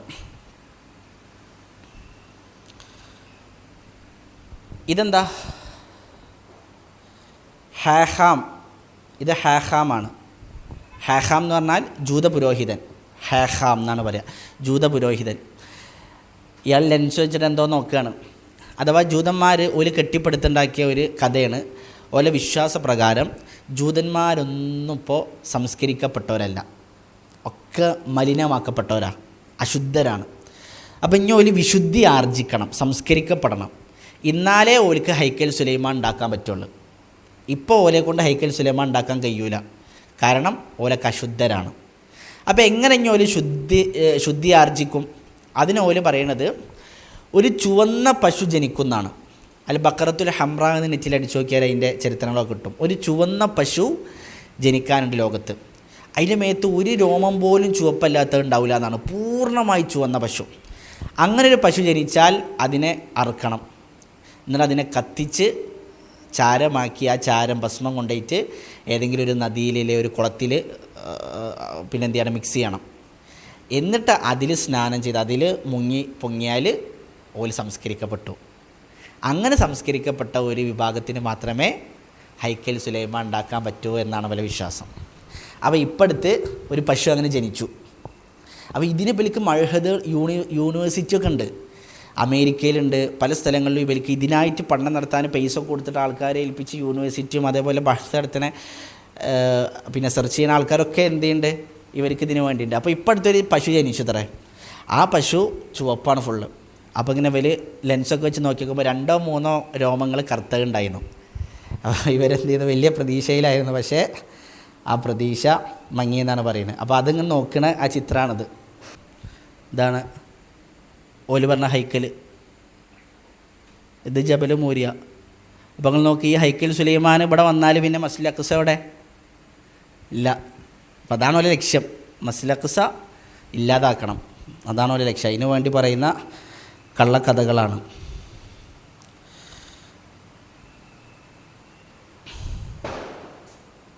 ശരി, അപ്പം അത്രയുമാണ് നമുക്ക് മസ്ജിദുൽ അഖ്സയുമായി ബന്ധപ്പെട്ട് മനസ്സിലാക്കാമല്ലോ. ഇനി മസ്ജിദുൽ അഖ്സയിൽ ഒരു പ്രധാനപ്പെട്ട ഏരിയയാണ് ഖുബ്ബത്തു സ്വഖ്റ. ഖുബ്ബത്തു അസ്വഖ്റ.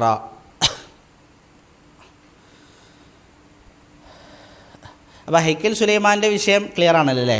ഹൈക്കൽ സുലൈമാൻ പറഞ്ഞ് ശരിക്കും സുലൈമാൻ അലൈഹി സ്വലാത്തു വസ്സലാമിന് ഹൈക്കൽ ഉണ്ടായിരിക്കാം, മിഹ്റാബുകൾ ഒരുപാടുണ്ടായിരുന്നു. ഇനിയിപ്പോൾ മസ്ജിദുൽ അഖ്സ സ്ഥിതിയോട് തന്നെ ഉണ്ടെങ്കിൽ തന്നെ അത് മുസ്ലിമീങ്ങൾ എന്ത് ചെയ്തിട്ടില്ല, അത് തകർത്തിട്ടില്ല. അത് ആര് തകർത്താണ്? അത് ബുഖ്തുൽസർ രാജാവിൻ്റെ കാലഘട്ടത്തിൽ അത് തകർക്കപ്പെട്ടതാണ്. അത് മുസ്ലിമീങ്ങൾ എന്ത് ചെയ്തിട്ടില്ല, മുസ്ലിമിൻ്റേതല്ലാത്ത ഒരു തരി മണ്ണ് പോലും വേണ്ട. ഉമർലാനു ചർച്ച കയറി ഇവിടെ നിസ്കരിച്ചു പറയുമ്പോൾ ഉമർലാൻ എന്താ പറഞ്ഞത്, ഞാൻ ഇവിടെ നിസ്കരിച്ചാൽ ഇനി വരാൻ പോകുന്ന തലമുറ പറയും ഇത് ഞങ്ങൾ ഉമർ നിസ്കരിച്ച പള്ളിയാണ്, ഇത് ഞങ്ങളെ പള്ളിയാണ് പറഞ്ഞിട്ട് കയ്യേറും. മുസ്ലിമിൻ്റേതല്ലാത്ത എന്ത് വേണ്ട, ഒരു മണ്ണ് പോലും വേണ്ട. അത് ശരിക്കും മുസ്ലിമീങ്ങൾ അറ്റാക്കിയിട്ടില്ല. പക്ഷേ ആ നുണക്കഥ പറഞ്ഞിട്ടാണ് അവരെന്ത് ചെയ്യണത്, ഭയങ്കര ബുദ്ധിയാണ്. ഈ തമാശ കഥ പറയലുണ്ട്, നേരത്തെ നമ്മൾ പറഞ്ഞ പോലെ ഈ പിന്നെ ജൂതന്മാരെ കുറിച്ച് പറയുമ്പോൾ പണ്ടൊരാൾ ഒരു ഉപ്പ മരിച്ചിട്ട് മരുമകൻ വന്നിട്ട് മയ്യത്തെടുക്കാറിനിട്ട് മാറ്റി വെച്ചു എന്നാണ്. അപ്പോൾ കുറേ കഴിഞ്ഞിട്ട് എന്ത് ചെയ്തു, മരുമകൻ വന്നു. കുറേ നേരം കാത്തു വെച്ചിട്ടാണ് മരുമകൻ വന്നത്. മരുമകൻ വന്നപ്പോൾ മരുമകൻ മയ്യത്തെടുക്കാൻ സമ്മതിക്കണില്ല. മരുമകൻ പറഞ്ഞു, പിന്നെ മകളെ കെട്ടിച്ച വകയിൽ കുറച്ച് സ്വർണം തരാണ്ട് കൂടിയും തന്നിട്ട് മയ്യത്തെടുത്താൽ മതിയായിരുന്നു. അപ്പോൾ ഇത്ര നേരം അയാൾ വരാൻ വേണ്ടി കാത്തു വെച്ചാണ്. അയാൾ വന്നപ്പോൾ ഇതാണ്. അപ്പോൾ ആൾക്കാരൊക്കെ കുറേ അതൊക്കെ പറഞ്ഞു. പക്ഷെ എന്തൊക്കെ പറഞ്ഞിട്ടും അയാൾ എന്ത് ചെയ്യണില്ല, കേൾക്കണില്ല. അവസാനം ഒരു നല്ല മല്ലനായൊരു മനുഷ്യൻ വന്നിട്ട് കഴുത്തിൽ പിടിച്ചിട്ട് മാറ്റി കൊണ്ടിട്ടൊരു സ്വകാര്യം പറഞ്ഞു എന്നാണ് ഈ മരുവൻ്റെ ചെവിയിൽ. സ്വകാര്യം പറഞ്ഞോടുകൂടി അയാളോട് വന്നിട്ട് അയ്യോ എന്താണൊരു മനുഷ്യൻ മരിച്ചിട്ട് കുറേ നേരമായിട്ട് നിങ്ങളിങ്ങനെ വെച്ചിരിക്കുക, എന്താ മയ്യത്തെടുക്കാത്തെന്നൊക്കെ വെച്ചിട്ട് പിന്നെ മയ്യത്തെടുക്കാനും ജനാസ കൊണ്ടാനൊക്കെ അയാളെന്നെ നേതൃത്വം കൊടുക്കണം. അതിൽ ഒരാൾ വന്നിട്ട് ചോദിച്ചു എന്നാണ് ഈ മല്ലനായ മനുഷ്യനോട്, അല്ല നിങ്ങളെന്താണ് അയാൾ ചെവിയിൽ സ്വകാര്യം പറഞ്ഞത്? അതിൽ ഇയാൾ പറഞ്ഞതാണ്, ഞാനൊന്നും പറഞ്ഞിട്ടില്ല അളിയ, പള്ളിക്കാട്ടിൽ ഒരു കബർ കുത്തിയിട്ടുണ്ട്, അത് അനക്കാണോ അതോ വാപ്പാക്കാണോ എന്ന് വെച്ച് തീരുമാനിച്ചാൽ മതി. ഒരു കബർ അവിടെ റെഡിയാണ്, അനക്കുവാണോ വാപ്പാക്കുവാണോ വെച്ച് തീരുമാനിച്ചാൽ മതി എന്നാണ്. അപ്പോൾ ഇതേപോലെയാണ് ജൂതന്മാരുടെ അവസ്ഥ. ഇവർക്ക് എന്താണ്, ഭയങ്കര ബുദ്ധിയാണ്, തലച്ചോറാണ്, പക്ഷേ ഒക്കെ കുതന്ത്രമാണ്. വയം കുറൂൻ, അവർ കുതന്ത്രം ചെയ്യുന്നുണ്ട്. വല്ലാഹു ഖൈറുൽ മാക്കിരീൻ, അള്ളാഹുവാണ് പക്ഷേ ഏറ്റവും നന്നായി കുതന്ത്രം ചെയ്യുന്നവർ. ഓരോ കുതന്ത്രമൊക്കെ അള്ളാഹു എന്ത് ചെയ്യും, തകർത്ത് തരിപ്പണാക്കും. അപ്പോൾ ഇതാണ് ഖുബ്ബ. നമുക്ക് ഈ ഭാഗം കൂടി വിശദീകരിക്കാം. ഖുബ്ബത്തു സ്വഖ്റ, ഇത് ശരിക്കും ഈ കാണുന്ന രൂപത്തിലല്ല പണ്ടുള്ളത്. ഇതാണ് ശരിക്കും സ്വഖ്റ, കണ്ടോ, ഇതാണ് ശരിക്കും സ്വഖ്റ. ഈ പാറ അത്ര ഉള്ളു, ഈ പാറയാണ് ശരിക്കും സ്വഖ്റ. എന്താണ് ഇതിൻ്റെ പ്രത്യേകത? നബി സല്ലല്ലാഹു അലൈഹി വസല്ലം ഇതിൻ്റെ മുകളിൽ നിന്നാണ് മിറാജ് പോയത്. ഇതിൻ്റെ മുകളിൽ നിന്നാണ് നബി സല്ലല്ലാഹു അലൈഹി വസല്ലം മിറാജ് പോയത്. ഈ സ്വഖ്റയായിരുന്നു നമ്മളെ ഖിബില, ഈ സ്വഖ്റയായിരുന്നു നമ്മളെ ഖിബില. അതാണ് ഉമർ റളിയല്ലാഹു അൻഹു പിന്നെ വന്ന സമയത്ത് മസ്ജിദുൽ അഖ്സ പിടിച്ചടക്കിയല്ലോ. അതിൽ ആ സമയത്ത് ജൂതന്മാർക്കും ക്രിസ്ത്യാനികൾക്കും രണ്ടുപേർക്കും ഈ സ്വഖ്റയോട് ഒരു ജൂതന്മാർ ക്രിസ്ത്യാനികളോടുള്ള ദേഷ്യം തീർക്കാനും ക്രിസ്ത്യാനികൾ ജൂതന്മാരോടുള്ള ദേഷ്യം തീർക്കാനും ഈ സ്വഖ്റയെ ഒരു വൃത്തികേടാക്കിയിരുന്നു. എത്രത്തോളം ഒരു ഹൈലിൻ്റെ വേസ്റ്റ് പോലും ഒരു ഇതിൽ കൊടുന്നിട്ടിരുന്നു എന്നാണ്, ചളിയൊക്കെ പൊടിച്ചാകെ. അങ്ങനെ ഉമർലേനും എന്ത് ചെയ്തു, തൻ്റെ എടുത്തിട്ട് തട്ടി സ്വഹാബത്തൊക്കെ ഒന്ന് ഹെൽപ്പ് ചെയ്ത് ഒക്കെ വൃത്തിയാക്കി എന്നാണ്. അങ്ങനെ ഉമർ റളിയല്ലാഹു നിസ്കരിക്കാൻ സമയമായപ്പോൾ കഅബ് റളിയല്ലാഹുവിനോട് ചോദിച്ചു. കഅബുൽ അഖ്ബാർ, അദ്ദേഹം ജൂതനായിരുന്നു, ഇസ്ലാമിലേക്ക് വന്നാണ്. അദ്ദേഹത്തോട് ചോദിച്ചു, ഞാൻ എവിടെ നിന്നാണ് നിസ്കരിക്കേണ്ടത്? അപ്പോൾ അദ്ദേഹം പറഞ്ഞു, നിങ്ങൾ എന്ത് ചെയ്തോളിയും സ്വഹ്റയുടെ പിന്നെന്ന് ഇങ്ങോട്ട് നിസ്കരിച്ചോളിയും. കഅബ മക്ക ഇങ്ങോട്ടാണ് വരിക, അപ്പോൾ നിങ്ങൾ സ്വഹ്റയുടെ പിന്നെ പോയിട്ട് ഇങ്ങോട്ട് നിസ്കരിച്ചോളിയും. അതിലും ഉമർ റളിയല്ലാഹു പറഞ്ഞിട്ട്, ജൂതന്മാർ അതേപോലെ തന്നെയാണ്, പിന്നെ ഞാൻ നിസ്കരിക്കാൻ നബി സല്ലല്ലാഹു അലൈഹി വസല്ലം നിസ്കരിച്ച് അവിടെയാണ് പറഞ്ഞിട്ട് അദ്ദേഹം നബി നേരത്തെ നിസ്കരിച്ച മുസല്ല ഖിബിലി കാണിച്ചതല്ലോ, അവിടെ പോയിട്ട് നബി സല്ലല്ലാഹു അലൈഹി വസല്ലം നിസ്കരിച്ചു. പിന്നെ ഉമർ റളിയല്ലാഹു നിസ്കരിച്ചു എന്നാണ്. ഈ സ്വഹ്റയുമായി ബന്ധപ്പെട്ട് ഇന്ന് എന്തുണ്ട്, ഒരുപാട് അന്ധവിശ്വാസങ്ങളുണ്ട്. അപ്പോൾ ശരിക്കും പോയപ്പോൾ ഇപ്പോൾ കണ്ടിട്ടുണ്ടാവില്ല, ആൾക്കാർ ഇതിനെന്ത് ചെയ്യണു, പിന്നെ തൊട്ട് ചുംബിക്കുന്നു. അതേപോലെ ഇതിൻ്റെ ചുറ്റോറും ബർക്കത്തിലെ സ്ഥലാൻ്റെ രൂപത്തിൽ ഒരു ഗ്ലാസ് ഇട്ട് മൂടിയിരിക്കണം. അയിമ തൊട്ട് ഇതാക്കുന്നുണ്ടോ? ഇതുമ്മ തൊടാൻ പറ്റില്ല അല്ലേ? അവിടുന്ന് മണ്ണ് വാരി കൊണ്ടുപോകണ്ടോ? അണ്ടർഗ്രൗണ്ട് ഉണ്ട്. അത് പറ്റും. മുസല്ലൽ അംബിയ അതിന് നമ്മൾ പറയും. പക്ഷേ ഇവിടെ എന്തുണ്ട്, ചരിത്രം ഇങ്ങനെ വായിച്ചപ്പോൾ ഇവിടെ ഇപ്പോൾ ഒരുപാട് അന്ധവിശ്വാസങ്ങളുണ്ട്. ഞാൻ അതിൽ നമ്മൾ ഒരു ഇത് കാണിക്കും ഇൻഷാ അല്ലാഹ്. ശരിക്കും ഈ സ്വഹ്റയുമായി ബന്ധപ്പെട്ട് എന്തില്ല, നമുക്കൊന്നുമില്ല. സ്വഹ്റയുമായി ബന്ധപ്പെട്ട് നമുക്ക് ആകെയുള്ളത്, ഇപ്പോൾ നബി സല്ലല്ലാഹു അലൈഹി വസല്ലം മുകളിൽ നിന്ന് മിറാജ് പോയി. അതേപോലെ തന്നെ പിന്നെ നേരത്തെ പറഞ്ഞ പോലെ ജിബ്രീൽ സ്വല്ലല്ലാഹു അലൈഹി വസല്ലം വന്നൊരു തുളണ്ടാക്കി ബുറാക്കിനെ കെട്ടിയിട്ടു. ഇതല്ലാതെ നമുക്ക് സ്വഹ്റയുമായിട്ട് എന്തില്ല, സ്വഹ്റക്കൊരു പ്രത്യേക ബർക്കത്തോ അല്ലെ അതിനൊരു ബർക്കത്ത് എടുക്കലോ ഇതൊന്നും ഇല്ല. ഇതൊന്നുമില്ല. അപ്പോൾ ഇതാണ് സ്വഹ്റ. ഇതിൻ്റെ ഈ ഭാഗത്താണ് ബഷീർക്ക പറഞ്ഞ അടീക്കിലെ വഴി.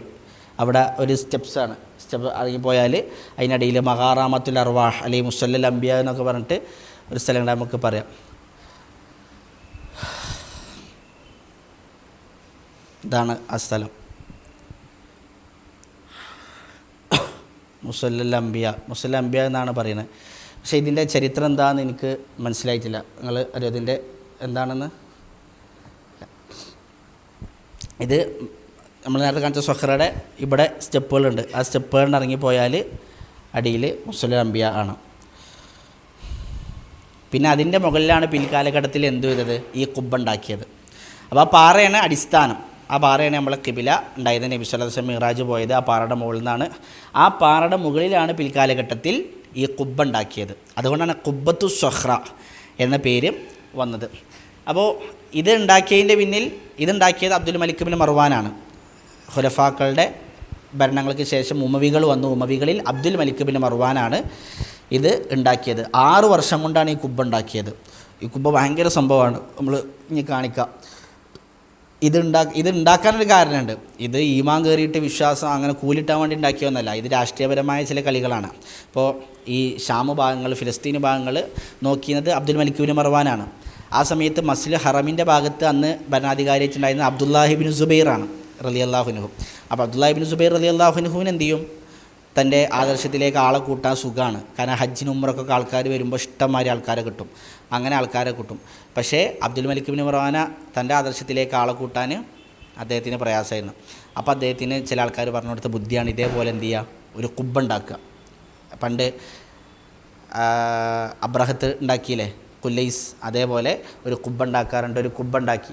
അപ്പോൾ ഈജിപ്തായിരുന്നു അദ്ദേഹത്തിൻ്റെ ഭരണകേന്ദ്രം. ഈജിപ്തിൽ ഒരുപാട് ഖറാജുകൾ, ഒരുപാട് നികുതികൾ വന്നിരുന്നു. അതിന് 7 കൊല്ലത്തെ അല്ലെങ്കിൽ 6 കൊല്ലത്തെ നികുതി മുഴുവൻ മാറ്റി വെച്ചിട്ട് ആ പൈസ കൊണ്ടാണ് എന്ത് ചെയ്തത്, ഈ കുബ്ബ ഉണ്ടാക്കിയതെന്നാണ് പറയുന്നത്. 6 കൊല്ലത്തെ അല്ലെങ്കിൽ 7 കൊല്ലത്തെ നികുതി മുഴുവൻ ഇതിനു വേണ്ടി ചിലവഴിച്ചു. അന്ന് ഇതിനു വേണ്ടിയിട്ട് 2 എഞ്ചിനീയർമാരെ, റജാ ബിൻ ഹയവ അൽ കിന്ദി, അതേപോലെ യസീദ് ബിൻ സലാം, അങ്ങനെ 2 എഞ്ചിനീയർമാരെയാണ് അതിനു വേണ്ടിയിട്ട് നിശ്ചയിച്ചെന്ന്. അവർ 6 കൊല്ലം കൊണ്ട് ഇതുണ്ടാക്കി. അങ്ങനെ 1,00,000 ദീനാർ ബാക്കി വന്നു. അന്ന് ഇത് സ്വർണ്ണമാണ്. ഇത് സ്വർണ്ണം. പക്ഷേ ഇത് ആദ്യം ഉണ്ടാക്കിയപ്പോൾ തേക്കോണ്ടൊക്കെ അഡ്ജസ്റ്റ് ചെയ്ത് ഉണ്ടാക്കിയത്, സ്വർണ്ണമല്ല, മരങ്ങളൊക്കെ വെച്ചിട്ടുണ്ടാക്കിയത്. പിന്നെ 1,00,000 ദീനാർ, വലിയ സംഖ്യയല്ലോ, സ്വർണ്ണ നാണയമാണല്ലോ ദീനാർ. 1,00,000 ദീനാർ ബാക്കി വന്നപ്പോൾ എന്ത് ചെയ്തു, അബ്ദുൽ മലിക് മർവാൻ ഈ 2 എഞ്ചിനീയർമാർക്ക് അത് വീതിച്ചു കൊടുത്തു.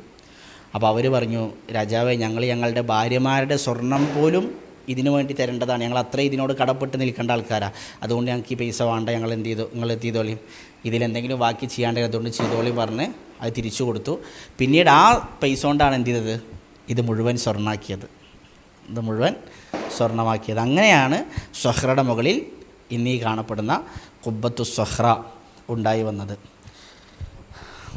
അല്ലാതെ ഇതിനെന്തില്ല, നബി സല്ലല്ലാഹു അലൈഹി വസല്ലം കാലം വരെയല്ലേ പഴക്കമൊന്നും ഇല്ല. ഹിജ്റ 600-കളിലാണ് ഇത് നിർമ്മിക്കപ്പെട്ടിട്ടുള്ളത്. പക്ഷേ ഇതിൻ്റെ അടിയിലാണ് സ്വഹ്റ പാറ. അതിനെന്തുണ്ട്, അതിന് നമ്മൾ നേരത്തെ പറഞ്ഞ പോലത്തെ ഇതുണ്ട്. ഇപ്പോൾ കണ്ടോ, ഇതാണ് ആ കുബ്ബയുടെ, ഞാൻ നേരത്തെ പറഞ്ഞില്ലേ അത് സംഭവമാണെന്ന്. ഇത് നിങ്ങൾ ആലോചിച്ച് നോക്കി, ഇത് എത്ര വർഷം മുമ്പേ അല്ലേ, 800 വർഷങ്ങൾക്ക് മുമ്പേണ് ഇത് നിർമ്മിക്കപ്പെട്ടില്ല. ആ കാലഘട്ടത്തിൽ എത്ര പിന്നെ ഇതോടെ ഉണ്ടാക്കിക്കണ നോക്കി. അതേപോലെ ജനലുകൾ 52ഓളം ജനലുകളുണ്ടെന്നാണ് അതിൻ്റെ ഇത് ആ കുബ്ബയുടെ ഭാഗമാണ്, സ്വഹ്റയുടെ മോൾ ഭാഗങ്ങളാണ്. അതിലുള്ള കാലിഗ്രാഫി നോക്കി. പിന്നെ അതേപോലെ മാർബിളുകൾ കൊടുന്ന് വെച്ചിരിക്കുന്ന വ്യത്യസ്ത കളറുകൾ, ഇതിൻ്റെ ജനലുകൾ.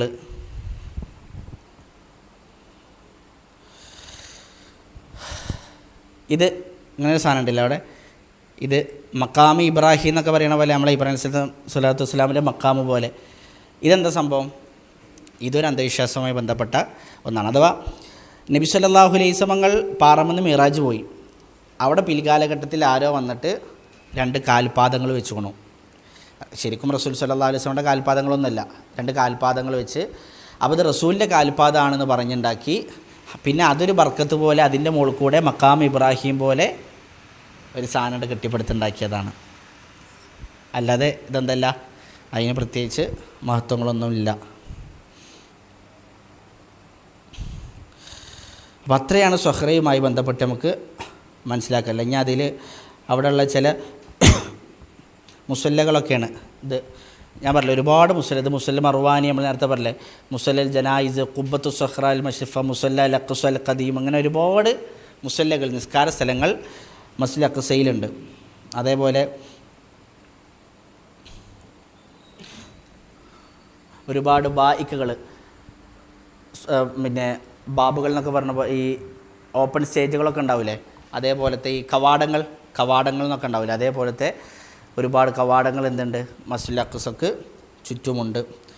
അതേപോലെ കുബ്ബകൾ, ഒരുപാട് കുബ്ബകൾ, കുബ്ബത്തു സ്വഹ്റ പോലെ, കുബ്ബത്തു മൂസ അൽ കുബ്ബത്തു നഹവി, അങ്ങനെ ഒരുപാട്. ഈ കുബ്ബകളൊക്കെ ശരിക്കും എന്താ, നമ്മളിപ്പോൾ ഇപ്പോൾ നമ്മൾ പള്ളികൾക്കൊക്കെ കുബ്ബകൾ ഉണ്ടാക്കും, സംസ്ഥക്കാരൊക്കെ ഉണ്ടാക്കണവർ എന്തിനാ, ഒരു പള്ളിയാണെന്ന് മനസ്സിലാവാൻ, അല്ലെങ്കിൽ ഒരു ഇടുപ്പിനൊക്കെ വേണ്ടിയിട്ട് ഉണ്ടാക്കണം. പക്ഷേ ഈ കുബ്ബകളൊന്നും അങ്ങനെ വെറുതെ ഉണ്ടാക്കിയെന്നല്ല. ഈ കുബ്ബകൾക്കൊക്കെ ചോട്ടിൽ ഓരോ ദർസുകളുണ്ടാവും, അല്ലെങ്കിൽ മദ്രസകളുണ്ടാവും, അങ്ങനെ പഠനങ്ങളും കേന്ദ്രങ്ങളൊക്കെ നടക്കും. അപ്പോൾ അതിലൊക്കെ എന്തുണ്ട്, വലിയ കാര്യങ്ങളുണ്ട്. അതേപോലെ മിമ്പറുകൾ, മനാബിറു അൽ മസ്ജിദുൽ അഖ്സ, 2 മിമ്പറുകളാണ്. ഒന്ന് ബുർഹാനുദ്ദീൻ്റെ, ഒന്ന് നൂറുദ്ദീൻ സംഗിയുടെ 2 മിമ്പറുകൾ മസ്ജിദുൽ അഖ്സയിലുണ്ട്.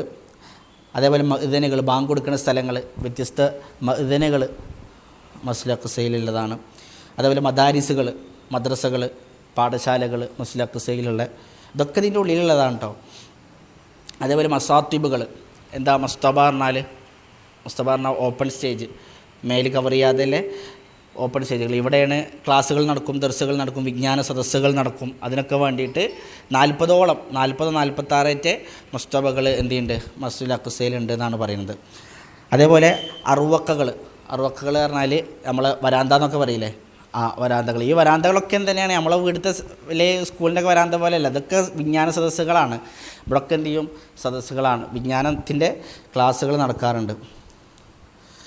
അപ്പോൾ ചുരുക്കി പറഞ്ഞാൽ മസ്ജിദുൽ അഖ്സ ഫിലസ്തീൻ എന്നൊക്കെ പറഞ്ഞാൽ ഇപ്പോൾ നമ്മളെ ഇസ്ലാമുമായി എത്ര അടുത്ത് കിടക്കുന്നുണ്ട്. ഒരുപാട് ചരിത്രങ്ങൾ ഉറങ്ങിക്കിടക്കുന്ന രാജ്യങ്ങൾ. അതുമാത്രമല്ല, പ്രവാചകന്മാരുടെ ചരിത്രങ്ങളാണ്. അതാണ് ഏറ്റവും വലിയ പ്രത്യേകത. പ്രവാചകന്മാരുടെ പുണ്യപാദങ്ങൾ പതിഞ്ഞ് അവരുടെ ചരിത്രങ്ങൾ ഉറങ്ങിക്കിടക്കുന്ന, അതുപോലെ തന്നെ ഖിയാമത്ത് നാളുമായി ബന്ധപ്പെട്ട് നമുക്ക് ചരിത്രങ്ങൾ അല്ലേ, റസൂൽ സല്ലല്ലാഹു അലൈഹി വസല്ലം പ്രവചിച്ച പ്രവചനങ്ങൾ വരാനിരിക്കുന്ന, അങ്ങനെ ഒരുപാട് നമ്മളുമായി ബന്ധപ്പെട്ട് കിടക്കുന്ന സ്ഥലമാണ് ഫിലസ്തീൻ.